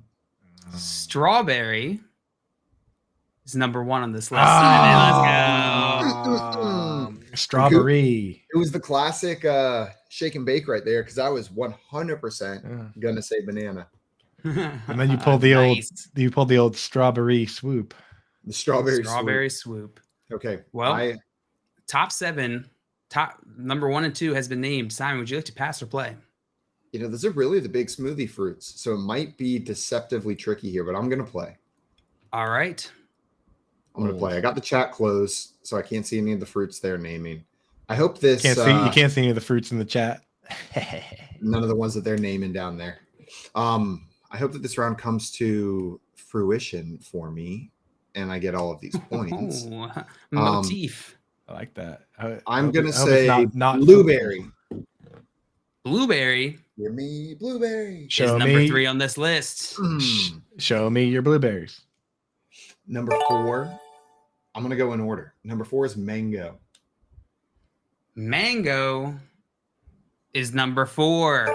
Wow. Nailed it. He's calling a shot. I'm done calling my shots now. I don't know if we're going in order any longer than that. Let's go with kiwi. Kiwi. Not on this list. Damn. Well, people, you're missing out. Get some more kiwi in your smoothies. You should go back to going in order. That was working. Yeah, that was working better. Okay, I'm trying to picture a smoothie that I get from McDonald's. Ooh, it's got banana in it. Oh, some strawberry. Yum. Get smoothies from McDonald's. Yeah, they're actually pretty good. Other fruit. Oh yeah, I used to get that pineapple one, mango pineapple one. The mango pineapple. That is the delicious smoothie from McDonald's. It's so good, and the color's so appetizing. Let's go with raspberry. Raspberry is number 6. Okay, so we're missing 5 and 7. 5 and 7. Yep, 5 and 7 is all you need, Simon. Coconut. Coconut.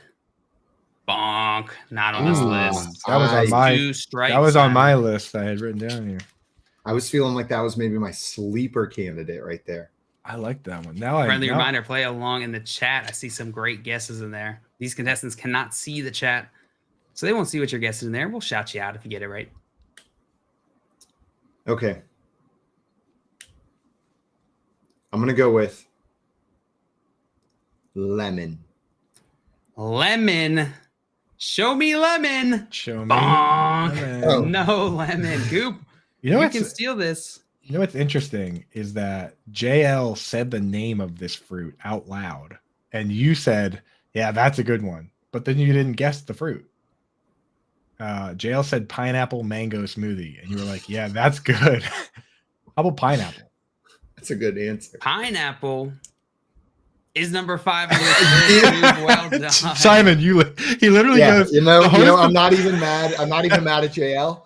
Because it was such an egregious misstep that you would have been mad at JL Coop had I said pineapple. I was sitting here and I was like, you guys literally just had a conversation. You're like, best smoothie fruits, and JL goes pineapple, and you go, yeah, that's a good one. And then you didn't guess it. How about coconut? How about coconut? I was just thinking about that smoothie. I'm so thirsty. Right, I was wouldn't right there have. with you. I was transported. I was standing in line at the Mick Chevron on the Lost Mountain Road, just sipping on my orange pineapple smoothie before rolling out my minivan. That's why I would not have been mad at JL, because JL was not the host of this game show while he was saying that. You were at McDonald's. I was sitting in my truck.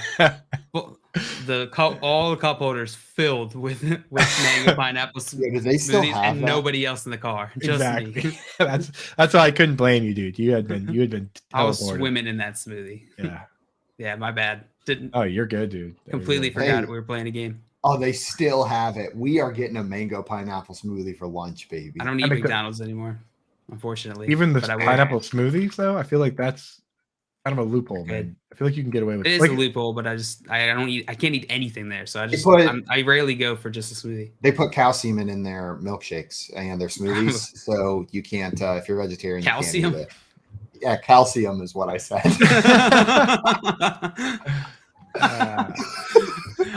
I heard that, and then I thought he couldn't have said calcium. I don't know, like, Yeah, no. what could he have said? I don't know. Calcium?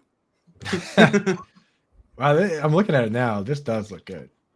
It's pretty freaking good. Good color, right? I wasn't lying. Yeah, The color. the color's everything.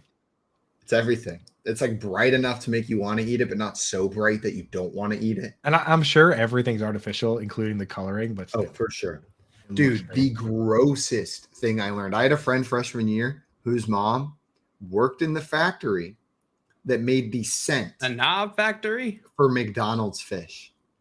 The McDonald's fish scent was produced at the Vomit. factory that she managed. Their fish doesn't Vomit. even smell like fish. They buy the scent artificially from a third party and put it into their fish to make it smell like the McFish.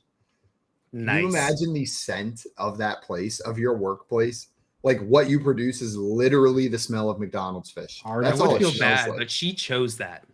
Ugh. Like, you don't have to have that job. You applied to it. right. You chose it. Artificial. That's on you. That's Disgusting. disgusting. Imitation All right. crab. She puts the artificial fish smell into imitation crab. Mm. I've never eaten imitation crab in my life. I'm pretty sure I would just immediately get smacked across the face. Yeah, if I ever tried to. it's illegal in Baltimore, right? Yeah. Imitation crab. How dare you? How dare you? And we had some guesses in the chat. Guava from Dustin. Orange as well. Orange. What was the last It's- fruit? Was it orange? Oh, I didn't mention it, did I? It was Papaya. it was peach. Ah. Oh, I never would have Underrated. said that. Yeah. I almost gave that clue away because I had this weird urge in the middle of the game to just say, Simon, you should know the last one. Huh? just a weird Oh, urge. because I'm a little Georgia peach. Because you're a little Georgia peach. You just had a weird urge to ruin the game the whole time. To just completely cheat. Yeah, I don't know why. I don't know You where only- that came from. And then you only kind of ruined it at least. Yeah, and then I started thinking about smoothies. We My were mom trying- in here said, Coop, you're grin when that happened.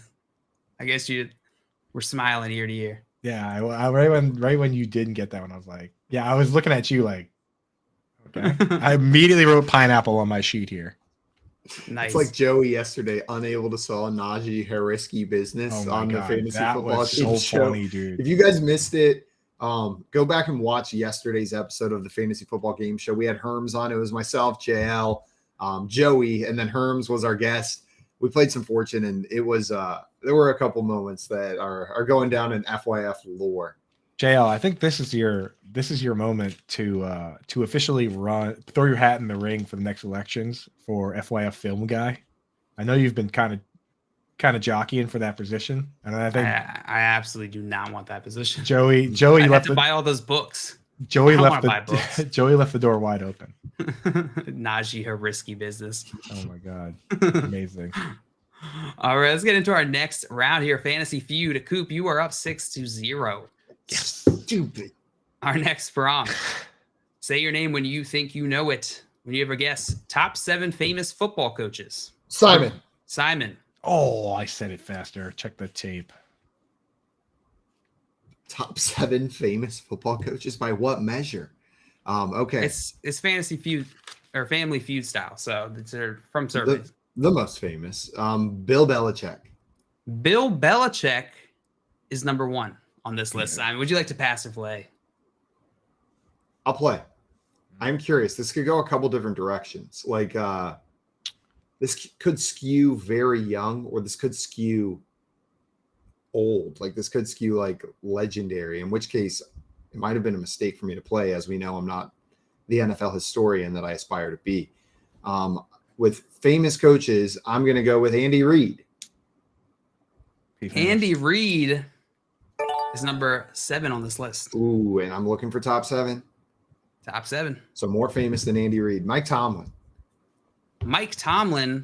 Bonk, not on this list. Shoot. Okay, so maybe we're looking a little more legendary. Pete Carroll. Hold on. Not working. No. Work better. And this is NFL coaches or all football coaches? NFL coaches. Oh, thank God. Simon, what was your answer? Oh, Pete Carroll. Pete Carroll. PC. Oh, I'm sorry. Oh, Pete Carroll is bonk. Incorrect. That's 2 strikes, Simon. Bill Gum Chewer. So far, I got Bill Belichick and Andy Reid. Let's go with Parcells. Parcells. Bonk is incorrect. Not on this list. Coop, you can steal this. Okay, so I just got to pick the just one most famous one. coach. You just need one. I'll go with Vince Lombardi. Oh, you. Vince Lombardi is number 2 on this list. Yeah, Coop, and you were going to steal that this. really checks out. Let me throw some others great at you boy. to see if they're on the list. Yeah, let me humiliate Simon further. Well, Just that kidding. is Bill Walsh. That's just a nice benefit. It's another good one. Bill Walsh on the list. Bill Walsh is number 6 on this list. Is Don Shula on the list? Shula's number 3. Is Jimmy Johnson on the list? No. Okay, that's it. I'm done. Pretty good, Coop. Pretty good. Number 4 was Tom Landry. Oh yeah, classic. Number 5 was Chuck Noll. Oh, I would not have got Chuck Noll, but he is a legendary coach. I just wouldn't have said him. That's I interesting. feel like it was really unfortunate for me that Andy Reid was 7 because it led me down the path of thinking maybe we've got more modern NFL coaches on this list, and I wasted some guesses. It tricked you a little bit. Gotcha. Yeah. Chuck Got Noll, me. huh? Yeah.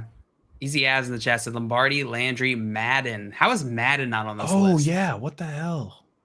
Yeah, I It was think I think enough people probably now associate him more with the video game and as an announcer because he kind As of an announcer, yeah. he kind of That's a convoluted good his point. own history with just being an absolute legend, right? Like he's too much to be known. When as I picture him, just a That's a really coach. good point. I picture him with the announcer's headset on and a suit On the cover of Madden. on the cover of Right, Madden. you know what I mean? Like, exactly. Really good he's point, like yeah. he's too much now. You know what I mean? He's beyond coach. Yeah, when you say coach, you don't think. Right. It's like calling Mark Wahlberg a rapper. Marky Mark. Dustin said Belichick, Gruden, Shula, and Reed. Gruden was a good Gruden. answer as far as just like fame. Yeah. Sure. Very True. cool. All right. Coop, that's going to bring you up to 9. So I'm losing. 9-0. Yeah, you're losing. Sorry about that. Our next prompt. Top 7 most popular websites in America. Coop. Google. Google is number 1 on this list. Nice. Would you like to pass and play? I think I will. I think I'll play. Because Simon did the first 2. Top 7. So 1 Google. I'm gonna go with Amazon. Amazon is number 4 on this list. I thought it was on this list, and I was gonna scream. It's like there's no way. You love Amazon. So do I. I don't, actually. but I'm just. It's. No, you do. There's not many alternatives. You're a big fan. I love the convenience. You're a huge fan. I resent the organization, but man, am I going to use it every single day. Let me get the Facebook or perhaps Meta, whatever it's labeled as on there. Facebook is number 3 on this list. Show me the So Facebook. you have 1, 3, and 4. Okay. What other popular websites are there? Is Reddit that popular? Reddit, bonk, is incorrect. Not on this list. It's 1 strike. Losers. How about? Is Yahoo still on this list? Yahoo is number 5 on this list. Weirdos. All right. Google, Facebook, Amazon, Yahoo. What is in that? What's 2? What web browser still has Yahoo as the default? Because that is the only reason that could still be on the list. I get all my news. Hey. I get all my news. Andy Behrens is responsible for Yahoo's success. You're right. On the fantasy football side, I guess I was thinking just specifically like Google competitor from the search engine portion. I get all my news from the Yahoo comment section. Okay. Yahoo help. Yeah. Yahoo How about, answers. How about YouTube? You stinky man. I thought you were going to just let it slide under the rug. Don't call me a stinky man.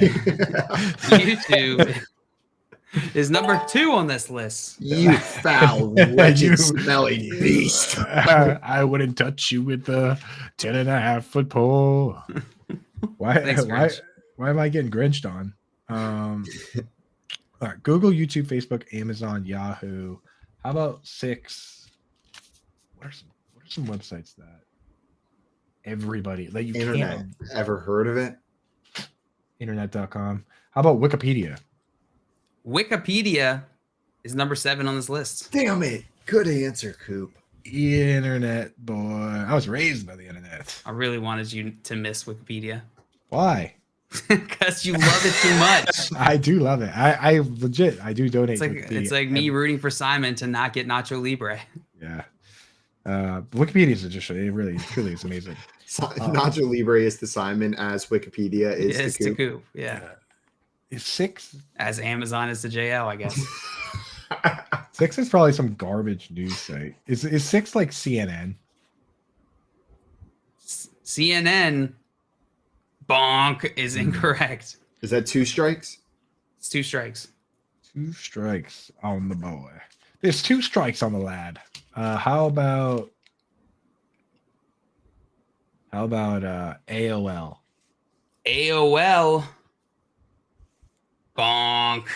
That is 3 strikes, Coop. Simon, you have the opportunity to steal this. If you can guess number 6 correctly, Coop has correctly guessed 6 out of 7. Unless Coop has already said this and I zoned out, which 100% possible. In fact, seems more likely than he left this available for me. Twitter? Oh, it better not be Twitter. Twitter is correct. Oh Simon, my you're God. gonna steal these points. Once Reddit wasn't on there, yeah, but Twitter is more popular. Wow, I can't believe I didn't say Twitter. Twitter, yeah, Simon, that's gonna catapult you all the way back into this game. You did. 7-9. Yes.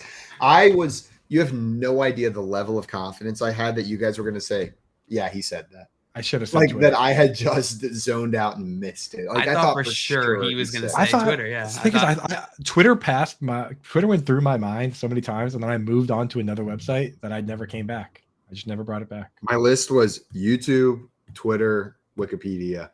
You hit YouTube, you hit Wikipedia, and I was like, please just leave me one. Just please leave me Twitter, sir. That's sad because Twitter's such a terrible place. They're all terrible places. Twitter's not a real place, actually. Now that I think of it, but it kind of is.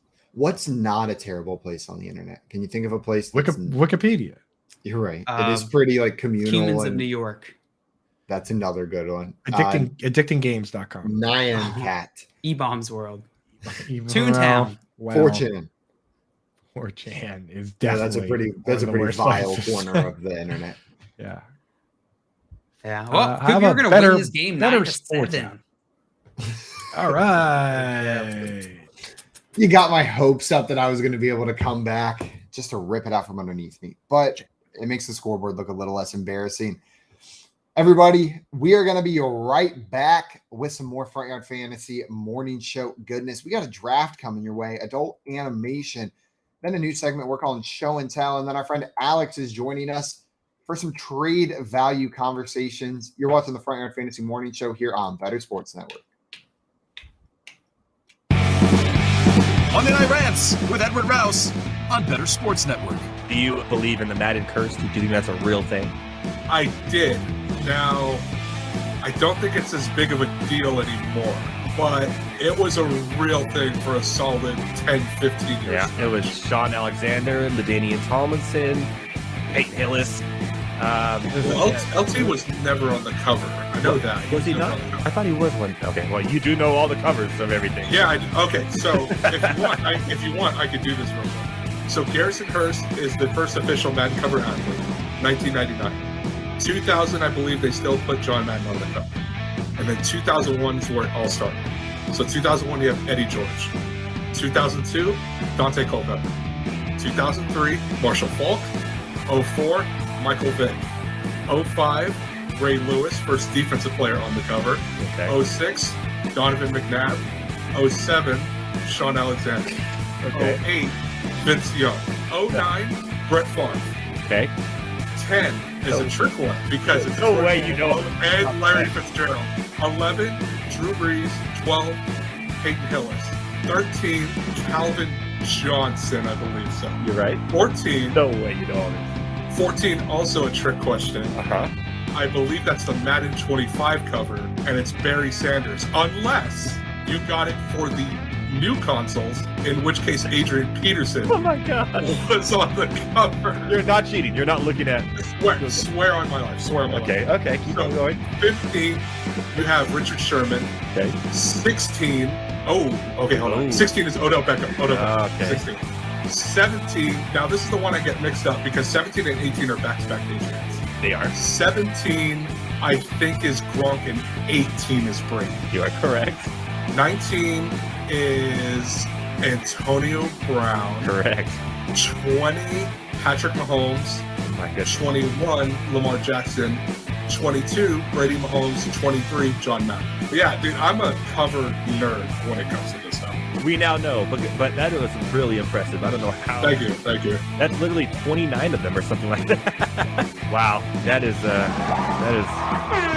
You did not miss a single one, and you even got the special editions where they had 2 people on the covers.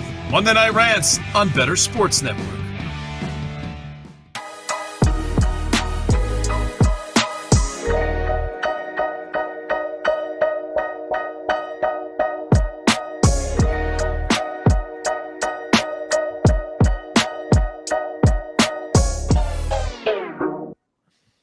Oi, what's up, everyone? Welcome back to the Front Yard Fantasy Morning Show here on Better Sports Network. We are about to get into a draft here, an adult animation draft. We're talking cartoons aimed at the adult audience. We'll do a couple rounds of this, see who puts together the best team. And I'm excited for this one. I got some shows at the top of my list. I can't wait to draft. Y'all. Let's do it. Determine our draft order here. Coop, we are going to determine your position first. Random number between 1 and 3. You got the first overall pick, my friend. Your number generator absolutely loves going in order. It truly does. I'm just telling you what it's doing here. It's just the Google one.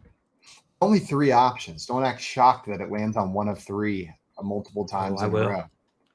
Well, JL will determine yours next, and you are going third. It heard you, and it punished you by putting you in third position. I don't know if it's and a punishment. I will be going second in this draft. So Coop, you got the first overall pick. JL with the third pick. Yeah. Be right in the middle in the nice little sandwich. All right. Okay. First pick is interesting. I think with the first overall pick, I have to go with the chalk here. Like, I have to take what I think is the greatest animated adult television show of all time. Even if nowadays it's not as good as it once was. In its prime, I think it was the best show on TV, and it really opened the door for all these shows. So at one, I'm just going to keep it simple and go with The Simpsons. It's fair. You know what? I'm glad I didn't have the burden of the first overall pick. Yeah. Because it's not my favorite. Want to take it. Yeah. It's not my favorite, but I totally understand taking Simpsons right there. For a long time, it was my favorite show. You know what I mean? And there's still, me and my sister still are like, we know all the jokes from the time when we watched, like Monorail, like all that stuff, so like all those. Dude. So, my favorite Simpsons episode of all time. Do you remember the lemon tree episode? I do not remember the lemon tree where episode. The people from Shelbyville steal the lemon tree. That is, if anyone wants to watch just one nostalgic Simpsons episode, make it the lemon tree one. It's got everything. It's got everything. I'm gonna have to go back and watch it. Joey down here said, if you don't take the Simpsons, you better believe that's a paddle. That's a paddling. Jasper. Well, Simpsons off the board, which means I'm on the clock. My pick here. Do I go with my heart or do I go with my other heart that's a little bit less strong? I'm going to take, I don't know. What's really bugging me out here is that JL's on the turn, and JL knows which shows are my favorite. I do. And he also knows which shows are popular, and I can't decide if he would take the one that I like that's more popular or the one that I love and would be very sad. I truly believe if I don't take this, JL's going to take it out of spite just to make sure it doesn't end up on my team, because it'll be very clear I'm just playing a game. This might be my favorite television show of all love time. that you're pre-tilted. Yeah, it's brutal, dude. JL I wanted that third pick. I barely said anything. JL can't let you have it. I'm taking BoJack Horseman here. Great show.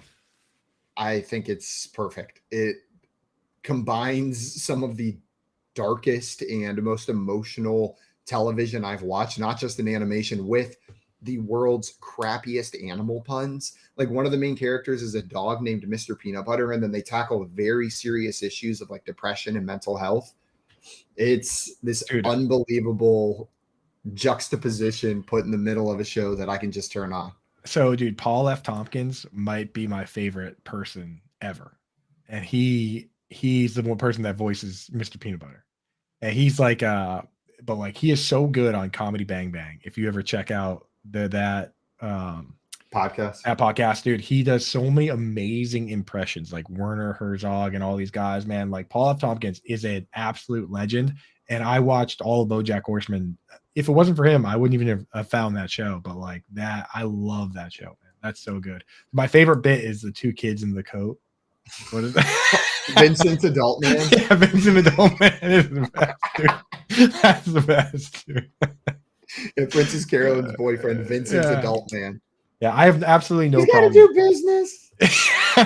Just gotta go do some business. Gotta do a business. I'll have one alcohol. Like, that is so good. Yeah, I have absolutely no problem with BoJack Horseman there, or anywhere. Like, that is just you could have him here, you could have him there, you could have him anywhere. It's kind of its own class. Anywhere. It's its own class. So, would you have taken BoJack at the swing, JL? But I'm so happy that he took that one, because I think that there are other options that I would have most likely taken ahead, and I think would have had a similar effect here. Now, I need a ruling from you guys. Is Adventure Time adult? I don't think so. We picked it in the we picked it. I'm fine either direction. Fine either distinction we make. We but I picked just it. wanted to. It was drawing that line there also disqualifies things like Gumball and Chowder and I think Gravity Falls are probably in that same category as like Adventure Time, where they're aimed at children but adults enjoy. We've got an easy ruling for this. If it was picked in our other cartoon draft, it can't be picked in this one. I have no memory of what was picked in the other cartoon drafts, so that might. I think we can just have I have it up, so I can tell you. All right, cool. Let's see. All right, so if I'm not going Adventure Time here, I'm gonna go Rick and Morty. Oh, why didn't I think of that? Yeah, that one I thought you might take. That was stupid of me. That was so stupid. I'm gonna go Rick and Morty, and then I'm going to follow that up with the other one that I thought Simon was gonna go with here. I'm gonna go with Bob's Burgers. That's a good one. That's a good one. I was trying to decide what's more likely to slip back to me in the second round. Is it Bob's Burgers or is it BoJack Horseman? I thought you didn't like Bob's Burgers, but that you might take BoJack purely out of spite. It's the other way around. I don't like BoJack Horseman, but I do like Bob's Burgers. So good. And miscalculated. JL, so I just realized I have the other draft up, but you were off that day and Joey did the draft. So here's that list real quick. Joey picked Bluey, Batman, Scooby-Doo, Gravity Falls, and Over the Garden Wall. That Gravity Falls Over the Garden Wall turn broke my little heart. I took Adventure Time, SpongeBob, Hey Arnold, Rocko's Modern Life, Courage the Cowardly Dog. Simon took Avatar, The Last Airbender, Star Wars, Clone Wars, Animaniacs, Jackie Chan Adventures, and Phineas and Ferb. So those shows are classic cap or bookend to Simon's draft right there. Phineas and Ferb, yeah. Oh yeah, such a good show. So, I can't believe you guys let me grab it with the last pick in that draft. The people in the comments on Twitter were loving the Phineas and Ferb pick, and I believe Simon actually won the poll on that one. So Ferb put him over the top. Well, John Luke, I'm upset by the Bob's Burgers pick. It is probably the most watched show in my household. We just turn it on all the time, where every time it shows up with a new episode on Hulu, there's like cheers of celebration. Who's your favorite character? Oh, I don't know. That's tough, dude. I really like Gene. Gene's my number one. I think he flies under the radar for most people, but every line he says is gold. He has me dying. Yeah, Gene's good, dude.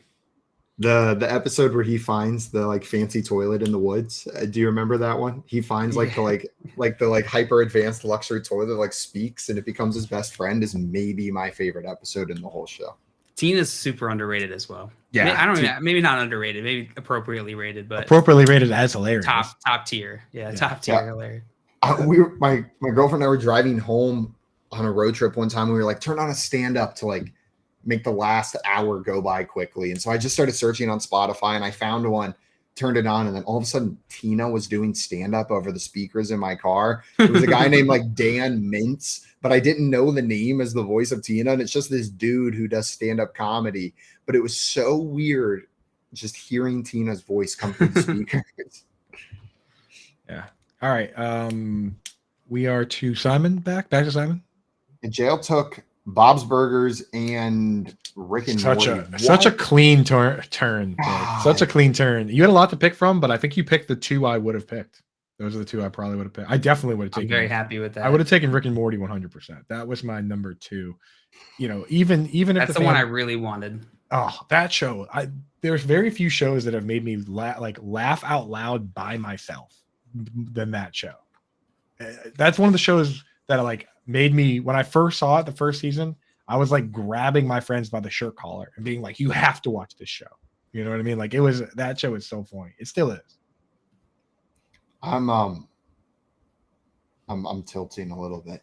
I'm like in full on tilt mode. I like to hear that. JL, what I mean to say is you had a really good turn there with Bob's Burgers and Rick and Morty. Thank you. You know what? I'm overcomplicating this. Just go with the show you like. You've been like binge watching it over the past year. You've seen most of the episodes now. I'm gonna go with Futurama. Futurama is just love that show. Absolutely incredible show. The characters are funny. It's got the Simpsons feeling to it, but the humor is maybe a little bit raunchier, and I connect more with the sci-fi setting than like the American sitcom setting. I'll tell you right now that in my heart, I wanted to take Futurama 1, to be honest. Like, there's no way I would have let it go by me, but I had to take The Simpsons because of my childhood, all that. But like, that's the show I've seen more than any other show. I've watched that show because that's when I'll just throw on and go to and just fall asleep.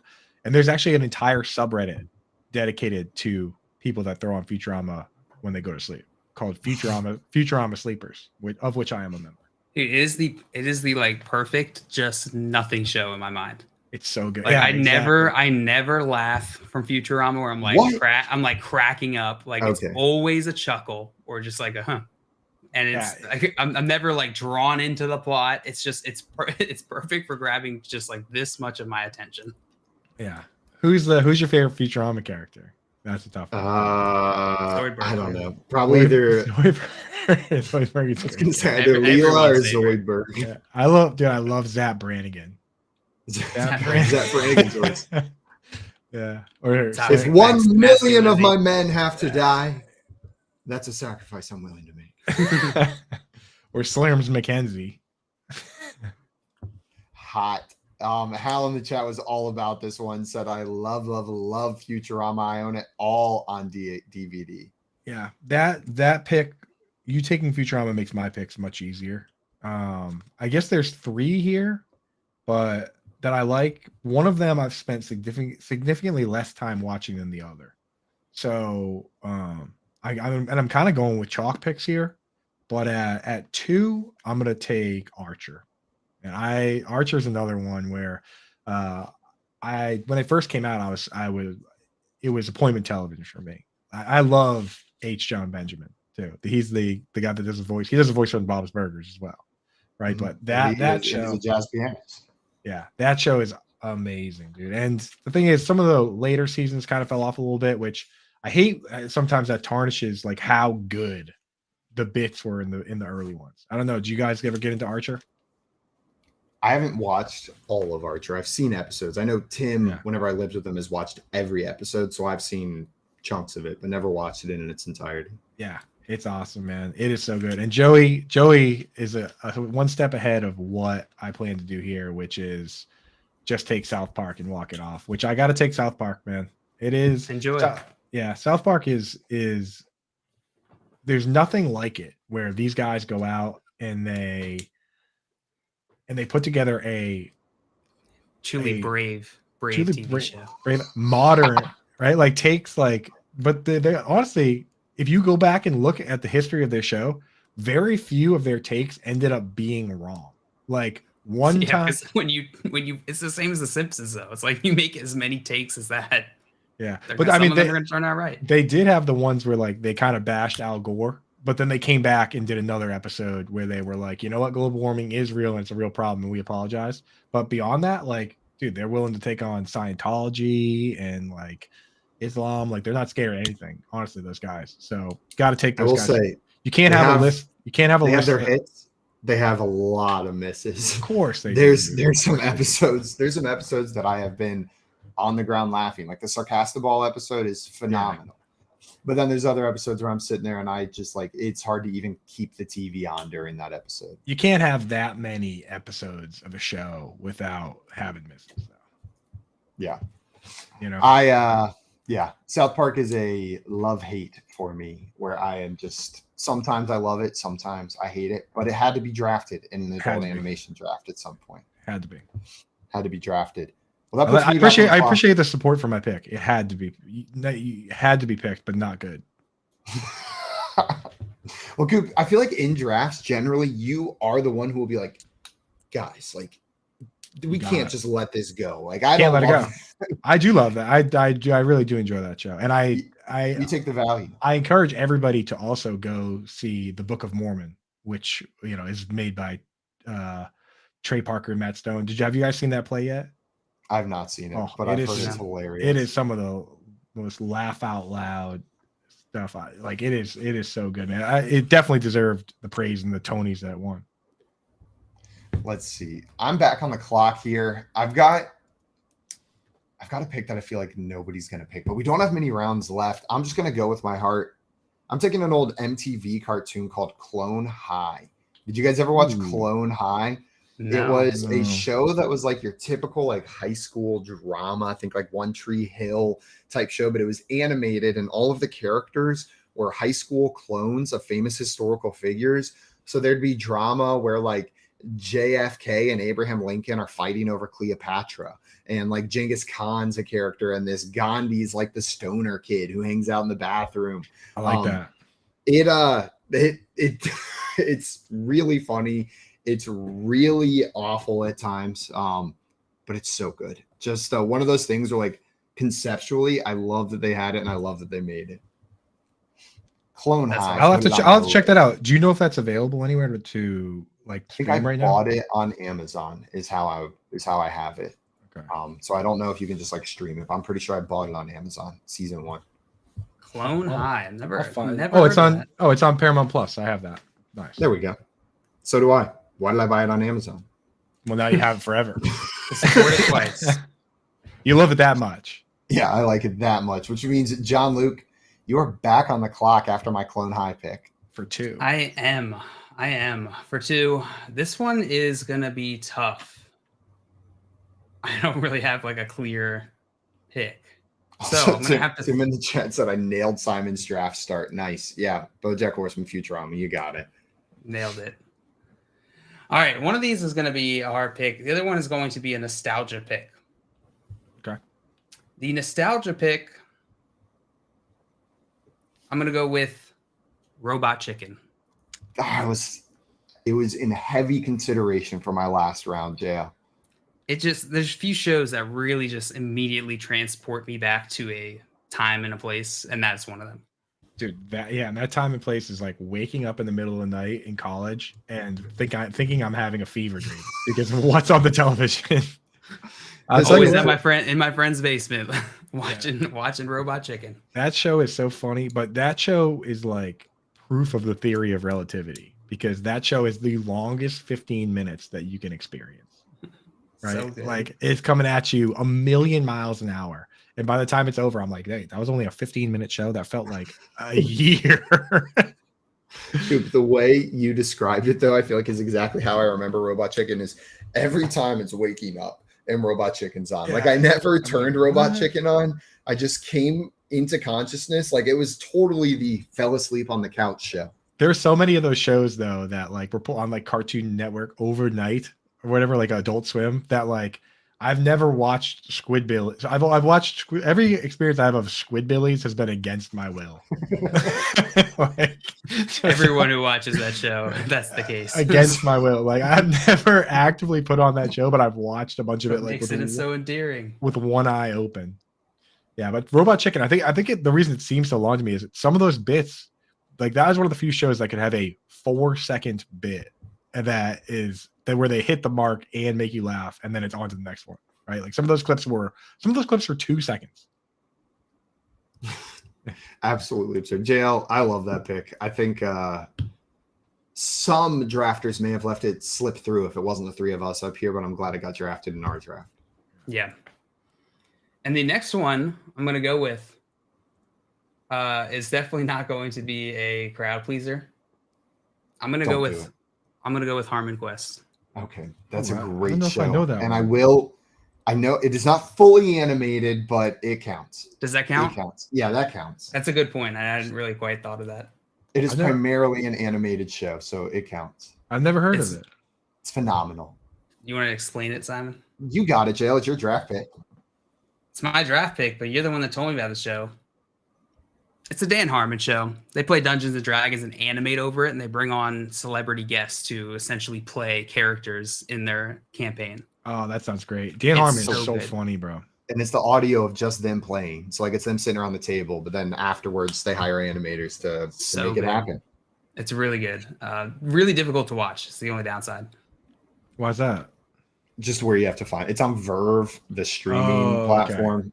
I thought you meant So it's not difficult like- to watch as in like this, like, you know, the content. There's a lot of it's- blood it's and gore hilarious. and violence and Celebrities they get are like fantastic too. Kumail Nanjiani. They had I love him so much. Ashley Olsen. No, Elizabeth Olsen. Mhm.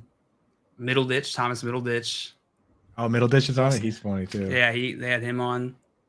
They had a lot of funny people. I gotta check out Harmon Quest for sure. Like, cause I love Community. I love Rick and Morty. Like Dan Harmon, he's a funny dude. He's hilarious, and that show is so good. If you haven't watched it, JL, I wouldn't have drafted it. I forgot. I figured. I'm glad you drafted it. I almost went a different route here, but that's all right. I'm going with this. Yeah, you got another pick at the end. Harmon Quest. Robot Chicken Harmon Quest, and there's like 3 shows that I'm really in consideration with here that I'm trying to decide between. I'm probably going to go with the one that I watch the most.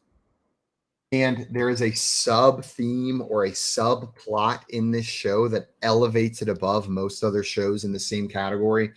I'm going to pick Solar Opposites here, which is the Hulu exclusive adult animation alien Rick and Morty adjacent show. But what elevates it, what separates it from some of the other shows, is there is a wall inside the show that's basically an ant farm for humans where one of the aliens has been shrinking people down and collecting them in there.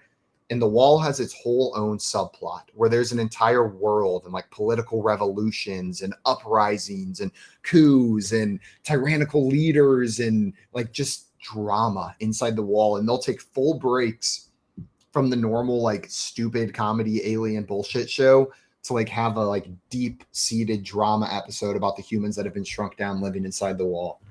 It's phenomenal. That's pretty cool. I gotta check that. Good. Yeah, because that's made by the same guys as Rick and Morty. Yeah, it is. Yeah, so I gotta check that.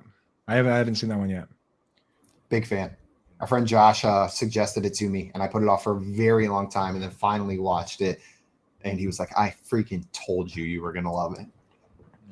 Yo, quick time out here.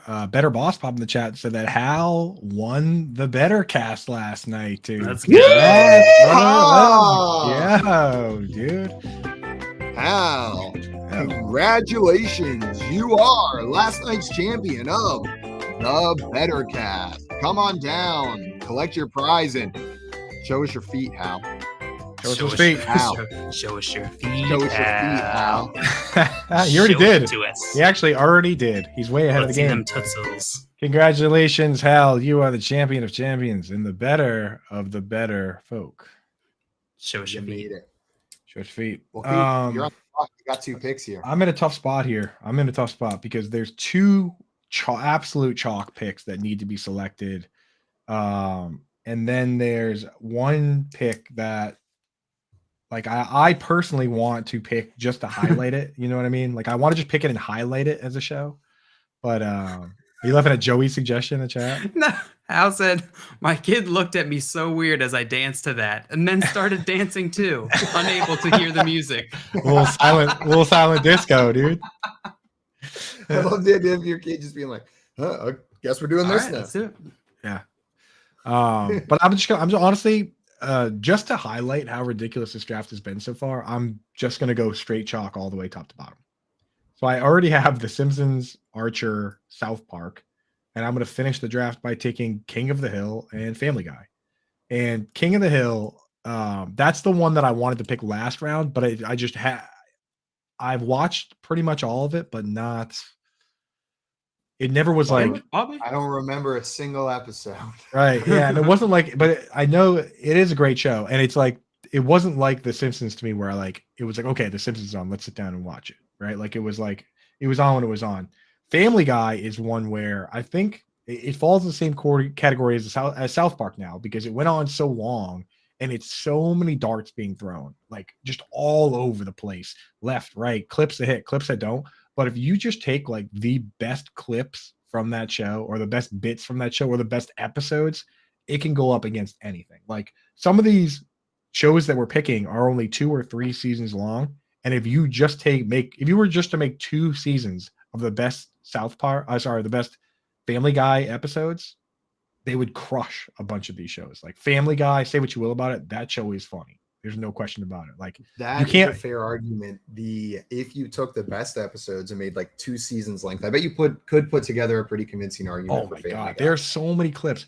Like of all these shows, I truly believe that of all these shows, the funniest moments of Family Guy are funnier than anything that happens in any of the shows. Like some of the, because you can do whatever you want in Family Guy. Like you can just be like, Peter gets hit in the head and has a dream, and it's just the most ridiculous thing ever. So they were able to just to make whatever clips. It's basically like Chappelle's Show, where you can just not like Rick and Morty, where they have to operate within some sort of guidelines or boundaries. Realistic constraints. But they don't go in Rick and Morty. They don't go. I mean, they do go wild, but they don't go like everything kind of ties into the plot. Whereas Family Guy, a lot of times, it's just completely off the rails. Where like it stands on its own. Like there are 30-second that time that Summer and Rick had that giant incest baby. Yeah. Well, we did have a good totally on the rails, non-chaotic. I mean, it was integral to the plot. You guys, both can have chaotic moments, and I was about to make it a fight again, Rick and Morty versus Family Guy, but we can go back and forth with like, yeah, well, what about this? Yeah, well, what about this? And the argument really boils down to there's chaos in both of them. Yeah. What, do you think that Family Guy is funny, Joe? So wise. Joe, do you think Family Guy is funny? As a whole? Yeah, like I don't watch Family Guy now. I watched it when I was younger. Did it make you laugh when you were younger?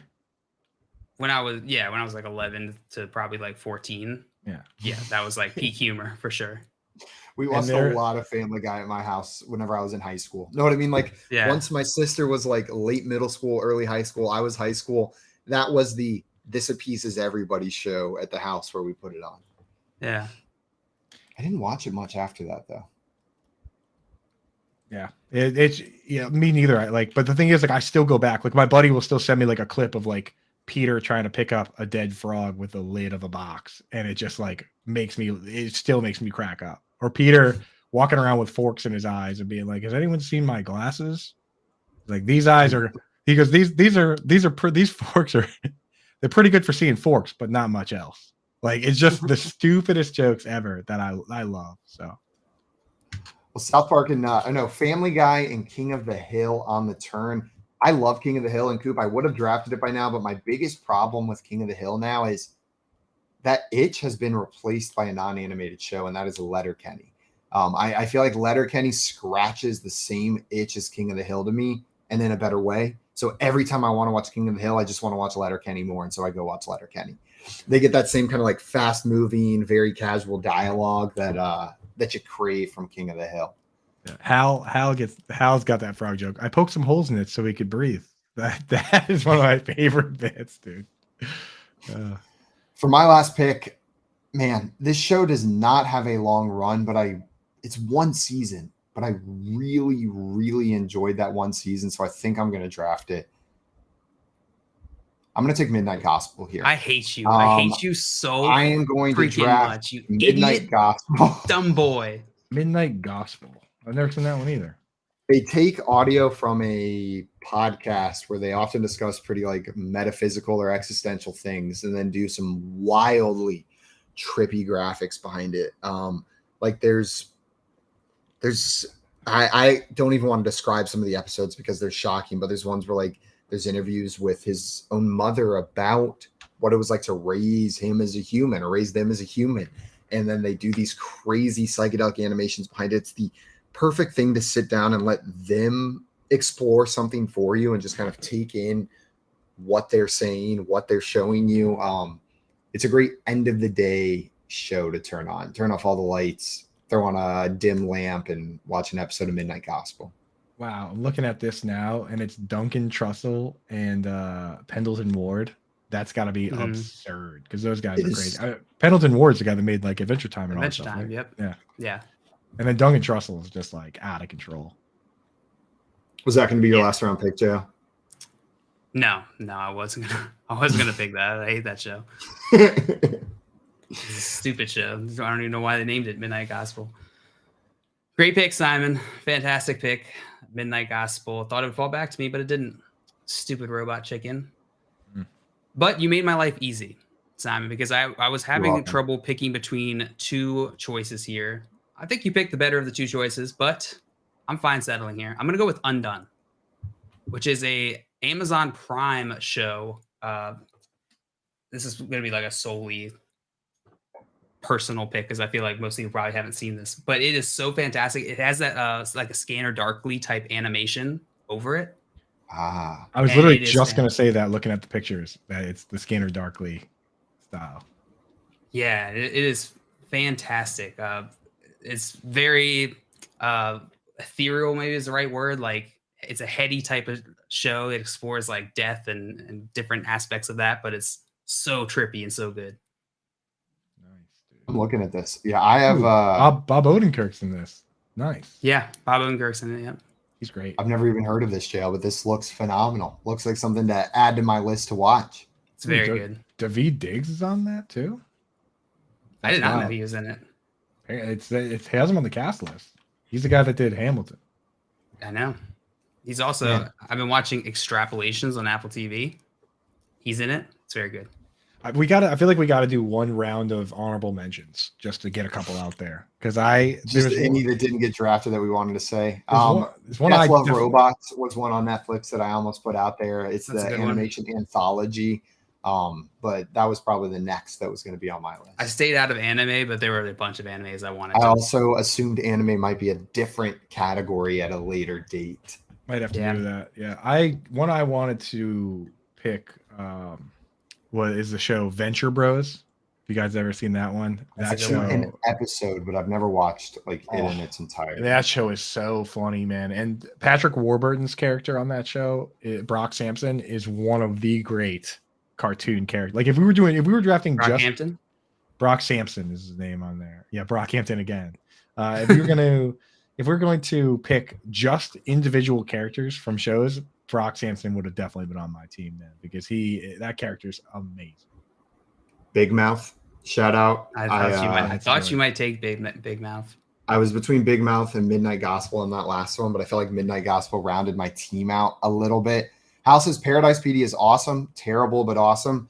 Now, I'm going to be honest with you. I hate that show, and I've seen every episode.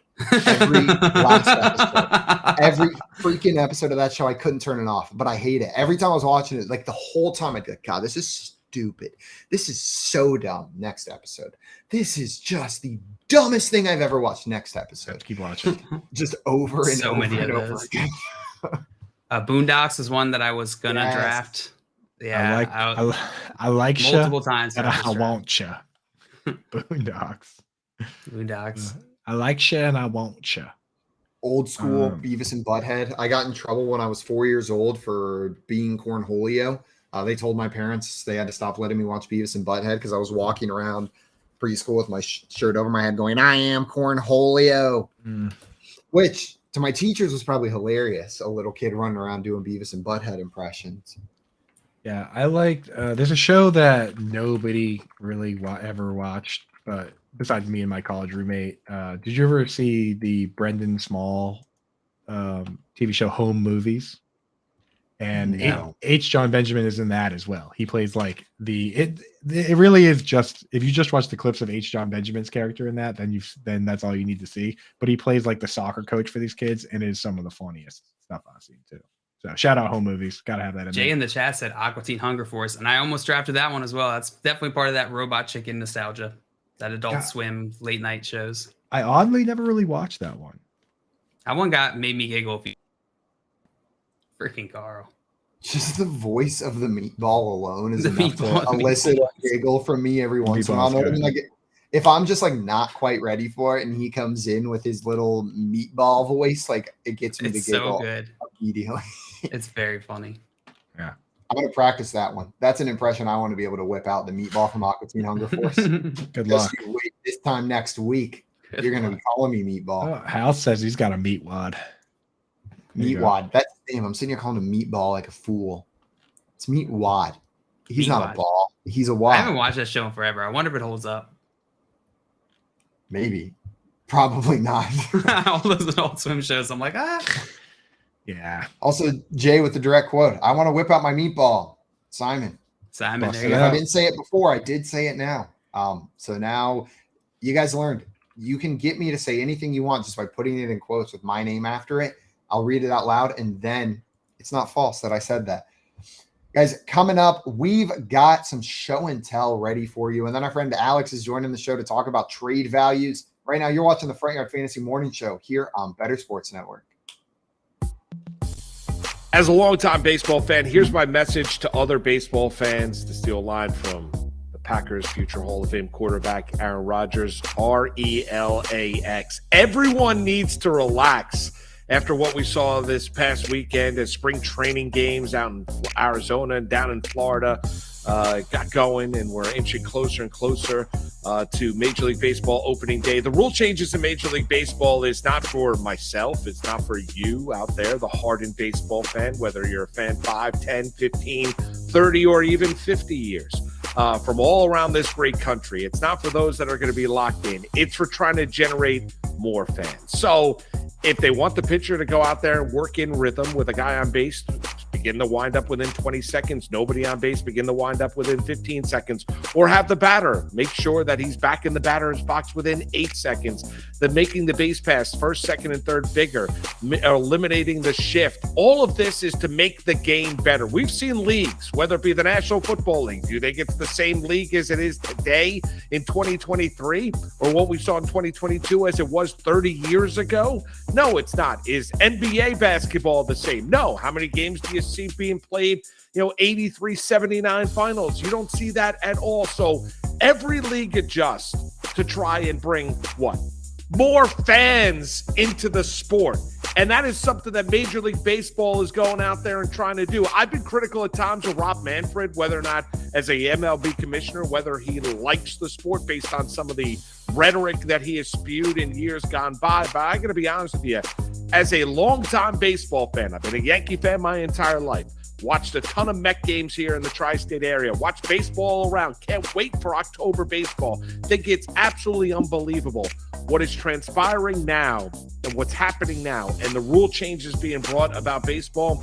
It's going to bring back to the game to when I became a fan, where the stolen base was something, moving guys over was something, having men on base, batting averages ascending, not being an all or nothing league where either you're striking out or hitting the ball over the fence. And that is what baseball is trying to do. So as everybody tries to adjust, and change is difficult, whether you're changing your diet, exercise routine, changing your relationships, changing a job, change is different. I get that. And it's hard.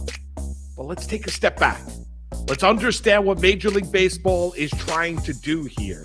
And they're trying to repopulate or repopularize the sport. That's what they're trying to do. They're clearly the third most popular sport in the United States. They want to make it less regionalized. This is the way they need to go about doing it. I'm all for it. For more content like this, download the Better Sports Network app or go to bettersports.com.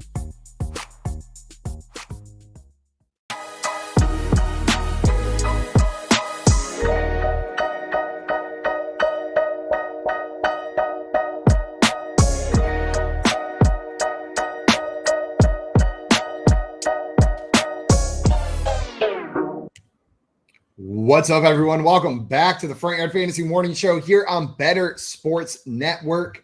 We're about to get into a new segment we call Show and Tell. It's a segment where we're bringing something that we want to show to the class, whether it's a movie we watched, a TV show we're currently watching, a game we're playing, or a tool that we're using, just something cool to showcase to everybody. Before we get into that, I want to remind everybody who's watching this over on the BSN app that you should update your apps. Go into that app store if you don't have auto updates on. Hit update. There's some new features in there. Make your viewing experience any better. Even better. Not even any better. Just even better all around. So hit that update button. You guys ready to get into some show and tell? Yeah. Who's going first? I got something. We all got something.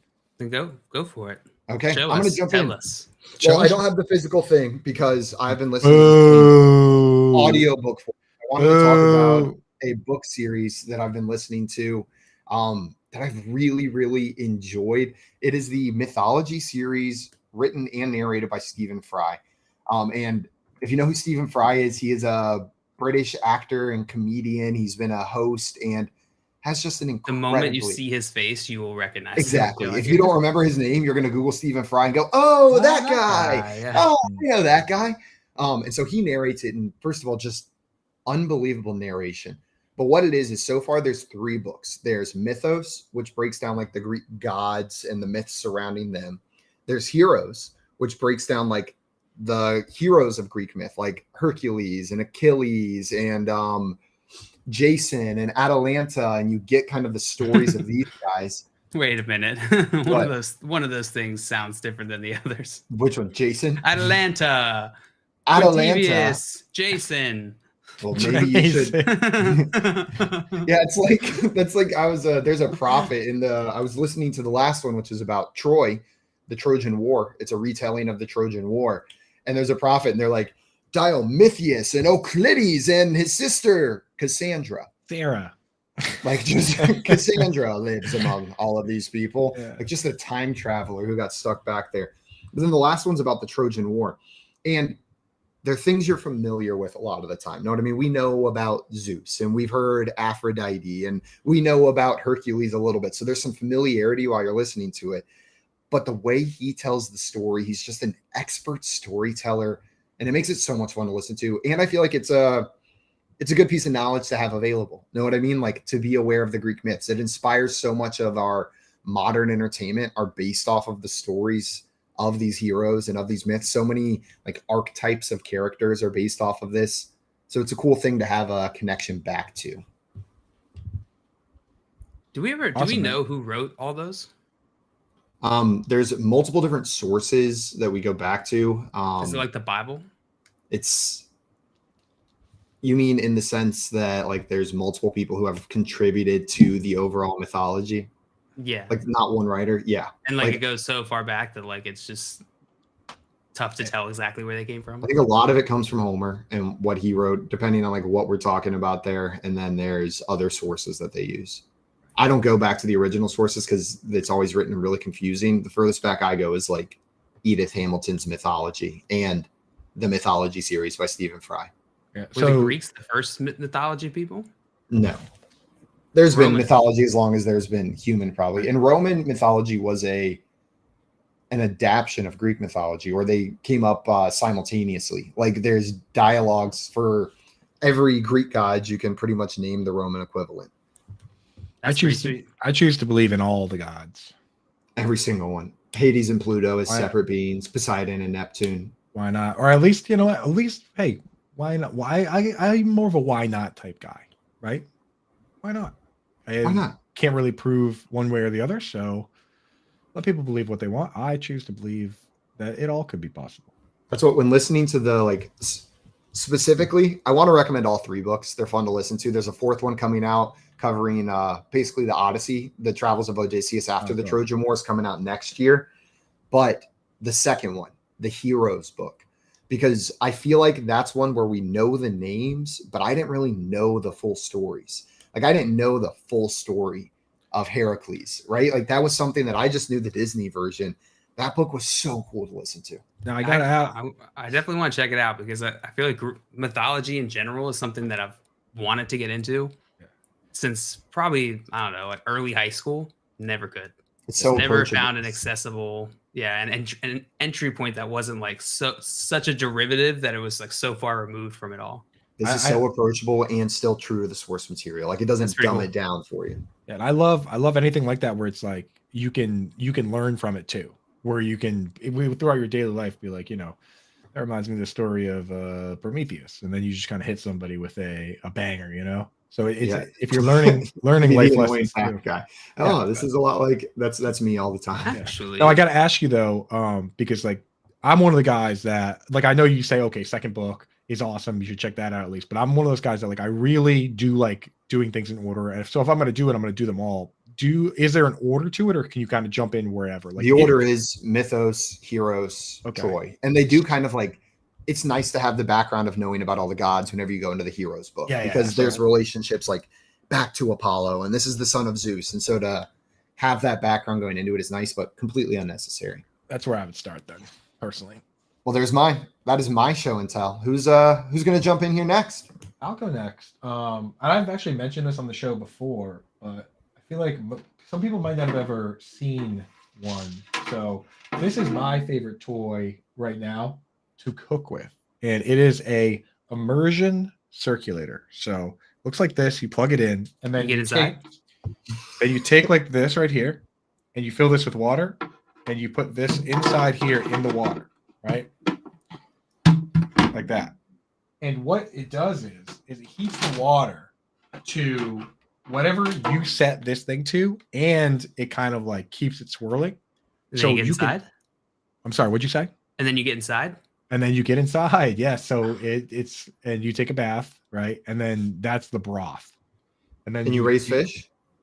And then you raise fish in there, yeah. And then you have Tilapia? the fish in the broth, yes. And then you make tilapia. And then sometimes if it's not fishy enough, you need to go to the artificial fish smell factory that we talked about earlier and get some of that. So, and I'm going to say something really stupid here, probably. This is not the same as sous vide something. It is. So the device is called an immersion circulator, and the type of cooking is called sous vide. Okay. So it's like for instance, if I was going to bake, the thing I would use is called an oven. So in this case, that made it so clear, and I'm laughing just because it was such a stupid sentence, but it worked. I was like, "Oh, this is the oven. Yes. This is the oven of sous vide." So this is the oven of sous vide, the immersion circulator, right? So and it's not the best way to cook everything, because there's not really one best way to cook every single thing, but there's a lot of things that I use this, like certain things that I'll never go back to cooking them other ways. So what you do with this is you put stuff in bags, it's completely zipped, ideally with the air completely out of them, right? So one thing that is cooked really well in this that a lot of people do is steaks. And you do like a steak and you set it to the exact temperature you want so that it's cooked through to that temperature. So I'll do like ribeyes at 137, cook them, and then you finish them just by putting them in the cast iron, bang, bang, right? That's one thing. But steaks can be cooked anyway. There's a few things that I will only do in the sous vide moving forward. One of them, corn on the cob. So with corn on the cob, you can take the corn on the cob and put it in the bag, and then you put the butter and the salt and whatever else you like in the bag, and then you put the bag into the immersion circulator. So you can basically boil it at that temperature, except it's being cooked in the butter. So it's you ever like tried using other liquids? I do marinades all the time. Oh, I meant like Dr. Pepper. Like, I don't see why not. I said marinades, didn't I? So yeah. Another thing you can do with it that like I'll do is like flavors. Yeah, there's a bunch of things you could do. Like, for instance, one thing I use it for all the time is if you forget to defrost something, you take it and throw it in here, frozen, and it defrosts things. It defrosts things in like 10, 15 minutes. So it's like if you were supposed to leave the chicken out, like say you're a kid at home and you're supposed to leave the chicken out and your mom's gonna yell at you, you just fire up the immersion circulator, get that going. Another thing I've done is one time I forgot to chill a bottle of champagne. So I took this, set it down to the lowest setting, like 32 degrees, threw some ice cubes in there, boom, chilled. What's up? Done. And also you can make some medium rare chicken in there. Yeah, that sounds delicious. Well, that's the thing though. If you're like certain things that I worry of, if whether like if you undercook them, they're horrible for you. Like pork, for instance, if you undercook pork, it's like dangerous. I know with this device that I'm always cooking it to exactly 162 degrees or whatever temperature I set it to, because you put it in there and leave it, right? It's great. I just burn everything that I'm worried about not cooking long enough, so that might be a useful tool for me. Well, guys, the person who came up with show and tell is getting cut off right now because we have a very special guest joining the show. Our friend Alex, aka the Trade Daddy himself, Mr. Peaked in High School, is coming on to talk some trade values with us. For those of you who do not follow Alex, fix that right now. Go to his Twitter at peakedinhs_FF and give Trade Daddy a follow. Daddy, baby, I got your money. Don't you worry. I said, Trade, Daddy. Baby, I got your money. Trade. What's up, Alex? Daddy. So, I mean, we can talk about trade values, or we can just keep talking about cooking stuff, because I was enjoying that sous vide in the backstage. Like, that's nice, right? Yeah. I mean, and I'm telling you, we didn't just barely scratch the surface. I'm gonna actually do my. We could have named 40 more vegetables you can put in there. Minimum. I mean, for meat, it's perfect. You can't beat it, right? Like it's true. It's true. So, what would you rather have, a sous vide steak or Mike Williams in Dynasty? Sous vide steak. I'll have to pull up the trade chart. What is Takes a steak. Mike Williams is at hey, 30. It's got more value. You can't start Mike Williams. I feel like it's easier to trust that steak. The steak's never broken its neck. No. Yeah. Mike Williams. Never scored touchdowns. Steak might have. You know what? Actually, let's move on from the steak talk right here. Well, we brought Alex here to talk a little bit of trade values. For those of you that do not know what Alex does, Alex is the creator, the procurer, the almighty daddy of the best trade value charts in the business. And he's the product manager over at Draft Sharks. Alex, you want to tell people a little bit about what you're doing with the trade charts, how you come to those values, and then we can dive into them a little bit? Sure. So they're a little different than some other trade charts out there because they're really aimed at trying to get a view of what the market's doing. They aren't biased by me because I don't make dynasty ranks, so I literally can't bias them. So what I'm doing is I'm aggregating, putting them through a model, and then generating these values for these guys in terms of each other. So the running back in terms of wide receiver, in terms of tight end and quarterback, and then doing the same for the picks. And then the picks kind of can sit in a range because a lot of the time we don't really know what those picks are, in particular like a 2024 first. When you go to trade for that 2024 first, you should not assume that it is going to be the 101 because then you're going to win that trade. But if you assume that that team turns it around and it's going to be the 112, you just lost that trade. So you have to kind of have that range of that, what that can be in mind, and that lowers overall value as well. That's one of the things I see a lot of newer players doing, or even I guess more experienced players doing wrong, is you're not baking in that uncertainty. And I know that you don't bias the ranks because I explicitly asked you to lower the value of Chigo Okonkwo the other day so that we could get him in all our dynasty leagues, but you wouldn't do it. Not without sufficient Venmo payment. Yeah.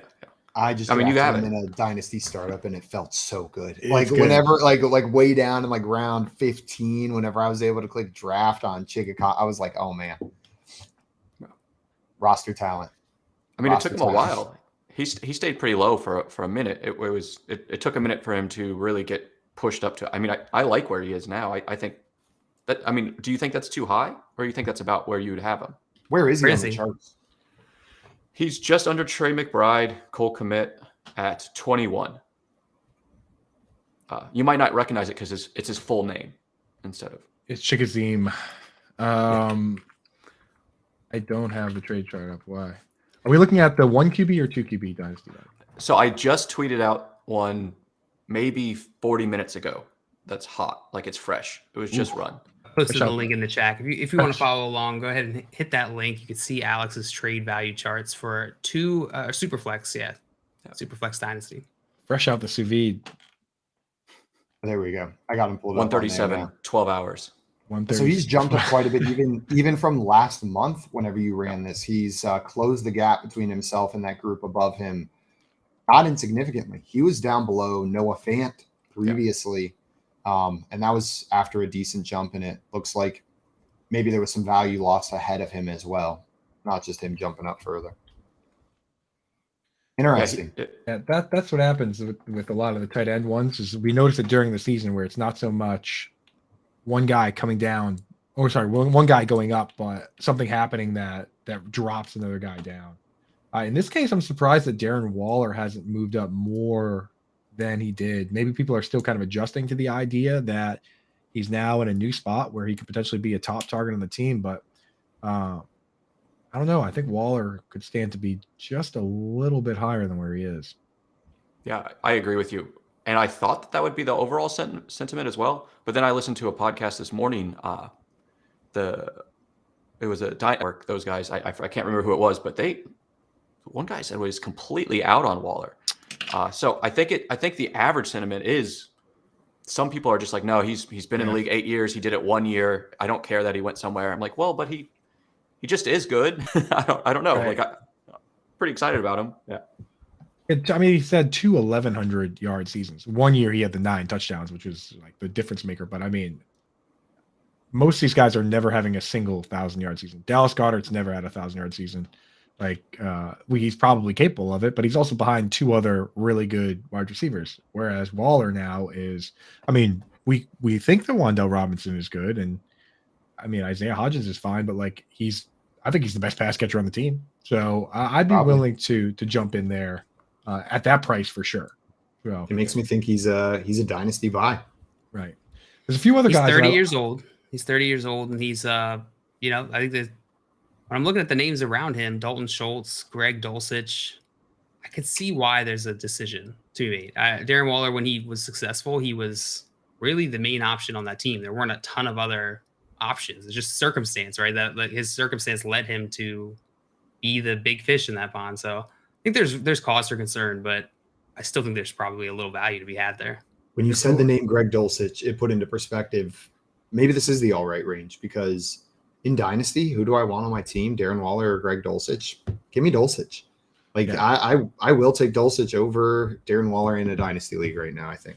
For me, it depends what kind of build I have going, because like if I had to pick who's going to outscore who this season, even if Sutton and Judy even if one of Sutton or Judy gets traded, I'm not sure Dulcich is going to outscore Darren Waller. Like I think Beaver on the chat said, "Who's his QB?" Daniel Jones. Danny Dingles. Yeah, but so I mean, it's just like for me, it's at a certain point. Like obviously at the top, you have Kyle Pitts and Mark Andrews, who are good and they're fairly young, right? Then you have Kelsey. At a certain point, you get a split where it's like you're picking either the young guy with long-term upside, or you're picking the older guy who can perform right now, right? Like I don't think there's very many people that would rank Dulcich over Waller in redraft. Probably not. Yeah. But we might, depending on the moves we see the Broncos make, right? If Judy or Sutton leaves, then I could see them being similarly ranked. Yes. But if that was the case, like if the moment Sutton gets traded, Greg Dulcich is flying up this chart. Probably. It is interesting, Alex, whenever I look at these charts, you separate them into tiers as well. But it's clear how linear the quarterback and tight end positions are. Like they still break out into tiers, but the values don't just go in a straight order. They kind of follow the tiers of the other positions, like the running backs and the wide receivers, with where that next set of values starts. Not perfectly, but relatively closely.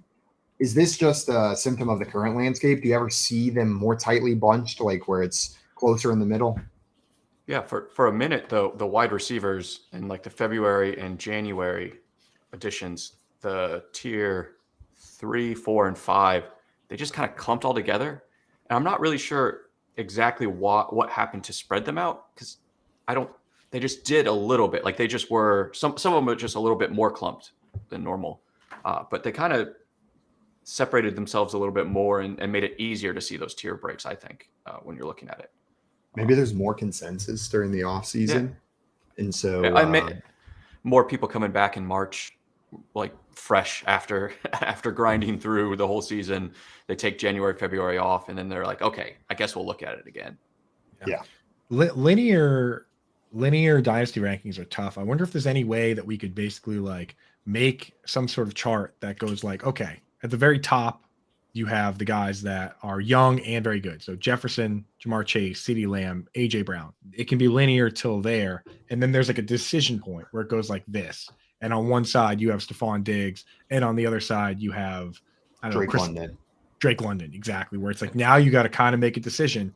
Virtually everyone would project Diggs to outscore London for the short term. But London is obviously 7 years younger than Diggs. So it's like, maybe you could create rankings where it's like, okay, the value's equal here, but you kind of have to, you kind of want to decide how to balance your roster. Like if you're trying to compete now versus go young, or both, where, okay, this round I picked a guy off the left side of the wide receivers. So next round, I'm going to pick a guy off the right side of the running backs and go a little younger. Like maybe there's a way to create some sort of decision tree like that, or maybe that's stupid and I'm just talking for no reason. What do you guys think? What do you guys think? I do think the tiers separated in here kind of serve that purpose, where you can look at it and yes, you have to make the decision, but you can say, do I want to go old? Do I want to go young? And if so, I'm picking from players in this tier. The players we mentioned, Stephon Diggs and Drake London, are both sitting in tier 2, right? So you can go, I want to go wide receiver. I want to take one of these tier 2 wide receivers. Which direction do I want to go with it? Serves that purpose right there. The farther you go down, the more drastic those decisions become, right? Like as you go down and you look at it, and it's like, do I pick, Keenan Allen, or do I pick Kadarius Toney? Because it's like that's more uncertainty. Yeah, the more uncertainty, but it's like now I'm going to pick a much older guy, or I pick a guy that is just a complete younger wild card, and they're sitting next to each other in these rankings. It's like that's what makes the linear rankings so tough, is that it helps you with the value, but the decision is so it's a non-linear game. Different. Yeah, the decision making isn't linear, so you have to account for that. Mm-hmm. But but the great part of the trade, this chart though, is that without thinking about it this way, you wouldn't know if that's a fair trade or not. But when you look at it with the sentiment of like the industry and everything, then you do know that if you're competing now versus a team that's rebuilding, a Kadarius Toney for Keenan Allen swap makes a lot of sense. So that's the beauty of these charts. Absolutely. Alex, you said you just ran these. They're fresh off the presses. Were there any movers that were surprising to you, risers, fallers, or maybe lack of movement from this iteration of the chart? So I hit run on the model right as Dalton Schultz signed. Maybe Dalton Schultz signed like an hour before. So he was one that I expect maybe would have went down a little bit. I don't know, but maybe his value's fine. I'm not sure. Yeah, he was one that was interesting. Damian Pierce dropped 9 spots, and he not him, but Singletary signed maybe the day before I ran these. That makes sense. Yeah, we were talking about the draft capital and concerns with him. This is the exact issue, is these swings, right? When you have a player like this with low draft capital or not high draft capital, they're going to swing. I don't know. Go ahead. I would say another one I wanted to ask you about, as the trade chart aficionado, that you understand these more than anybody else, obviously. Like a guy like James Robinson, you see he drops -10 here. Does that mean that people were just really holding out some hope for him, just hoping that he wouldn't land in a spot like he did? I don't know, man. I don't know what anyone would do with James Robinson at this That's point. what I mean. I'm like, was there a lot of hope? No. It seems like people are disappointed, but it's like, what do they expect?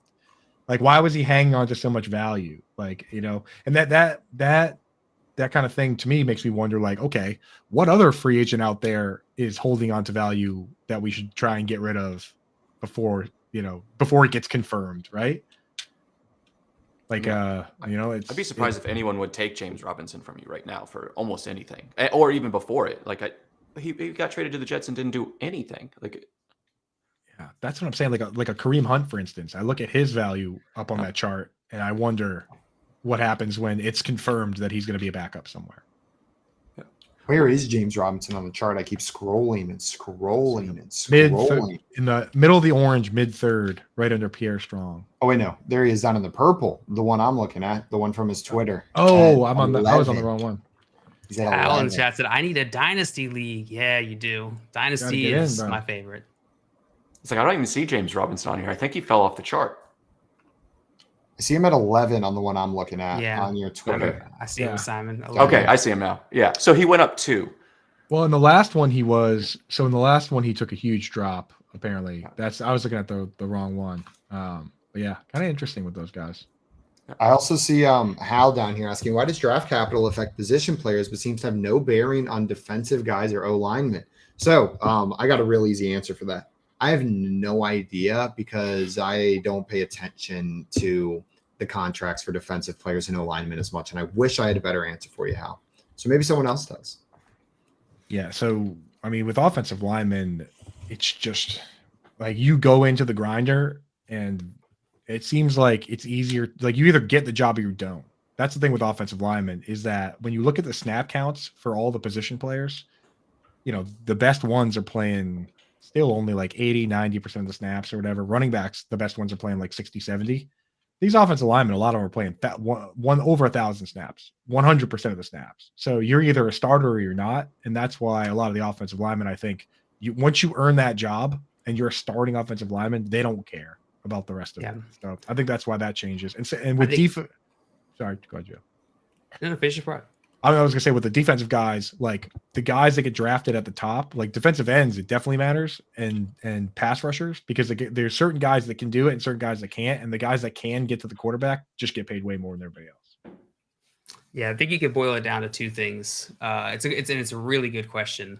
I think you can boil it down to two things. One is the supply and demand aspect of it. And that's what I think Coop is touching on here. Is there's just like there's more wide receivers out there, skill position players, people willing to play that, who are good enough to play it, than there are for a lot of these other positions.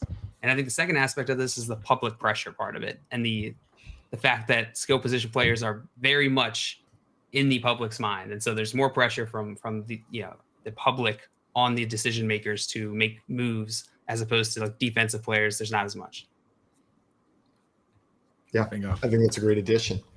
I'm looking at this chart, and there's some other movers on here that seem pretty clear based on some moves. Like Rashad Penny jumping up 7 spots is probably due to his new landing spot, right? Is that normal behavior for this chart after a free agent signing?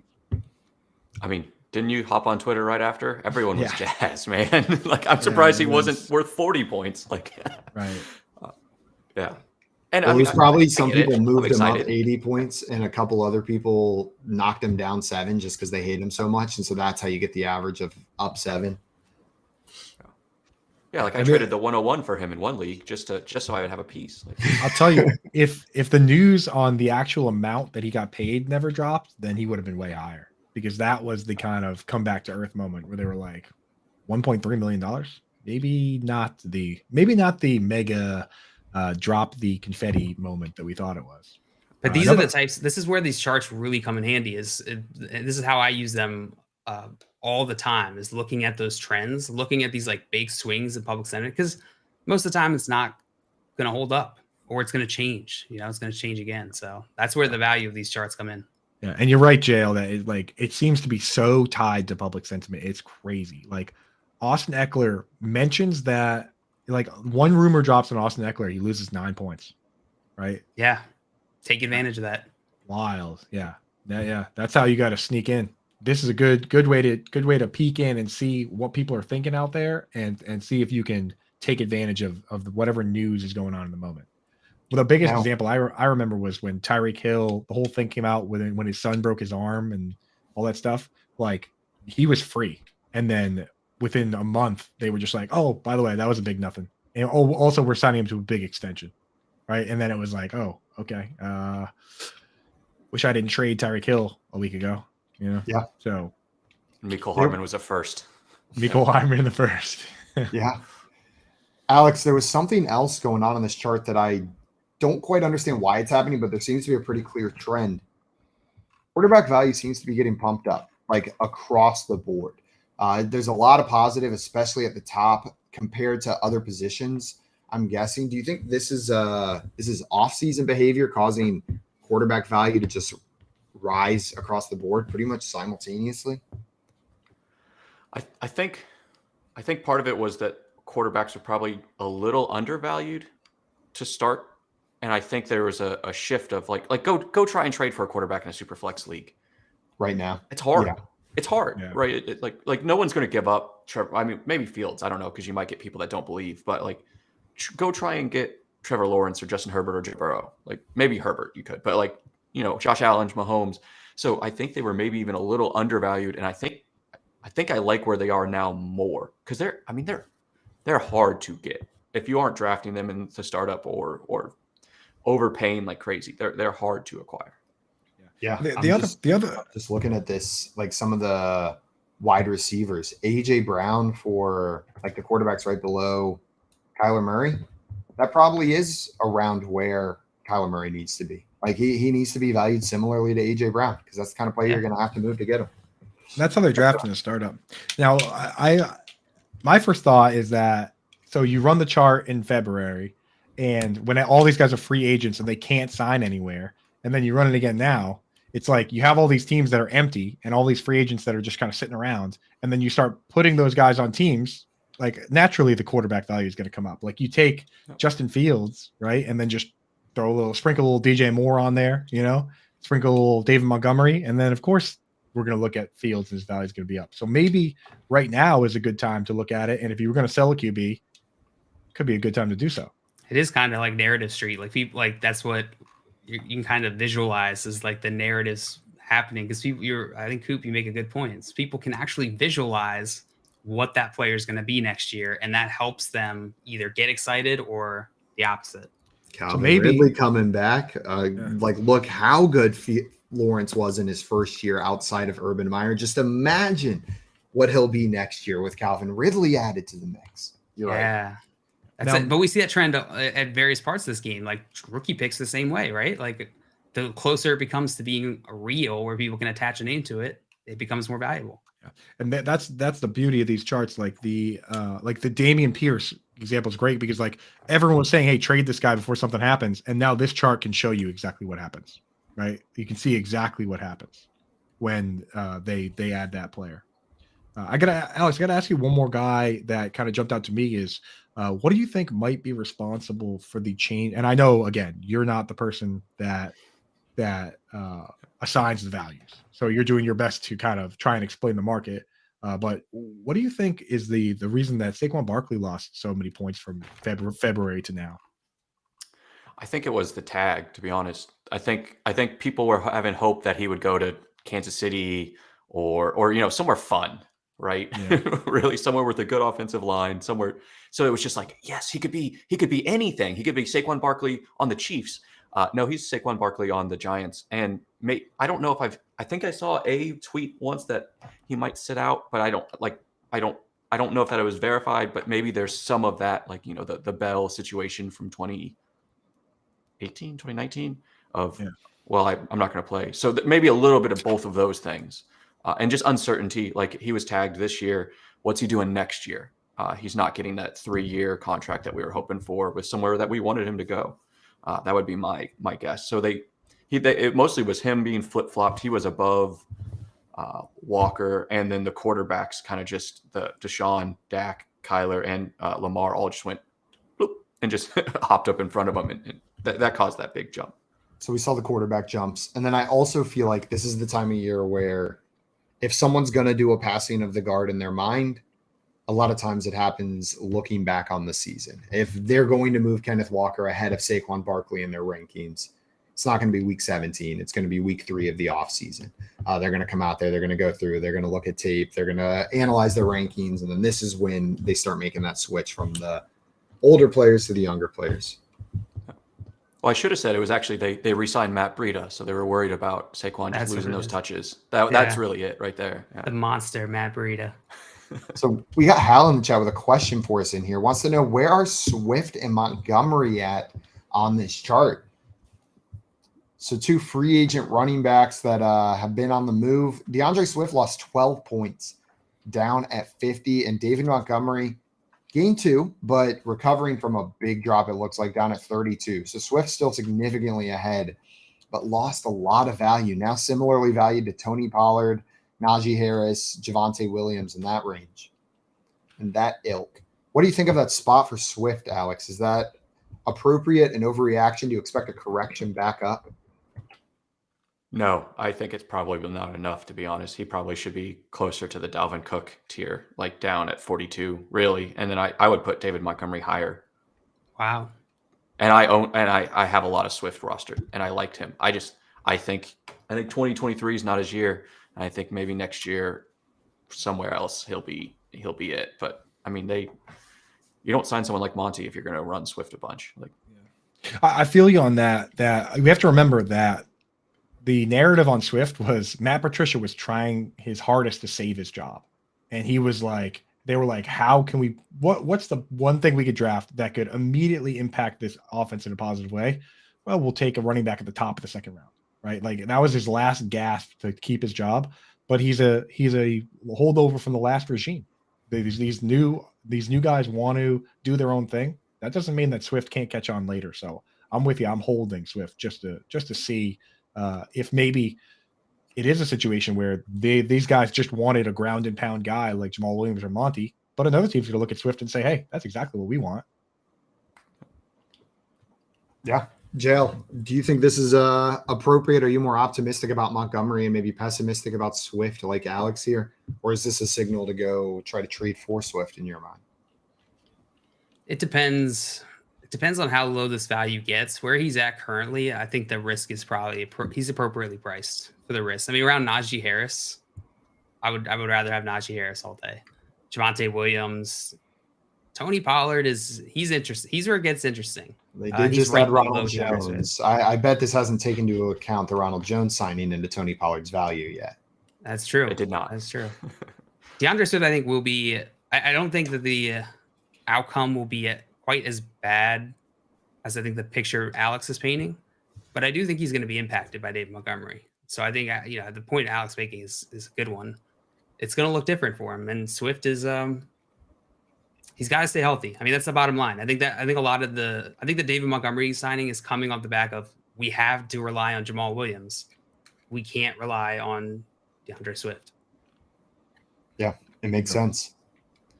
Yeah, the way I might handle Swift is like if I look around my league and I'm kind of rebuilding, and I have an older running back, I might look at the team. If there's a team that's trying to compete now that has Swift, maybe I say, hey, why don't I trade you this guy and you can start him, and I'll stash Swift to see it for his landing spot next year. Because he's only 24. You never know with these guys.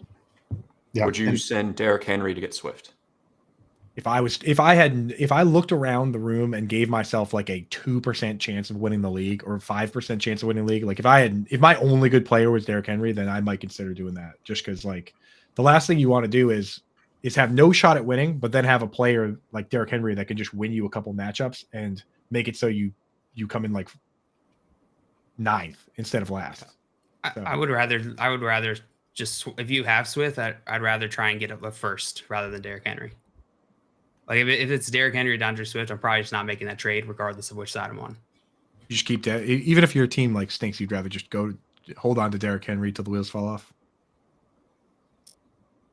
A rookie pick in both situations. Trade for something else. You don't trade for Swift. Yeah. You trade for Right. But what if the best? No.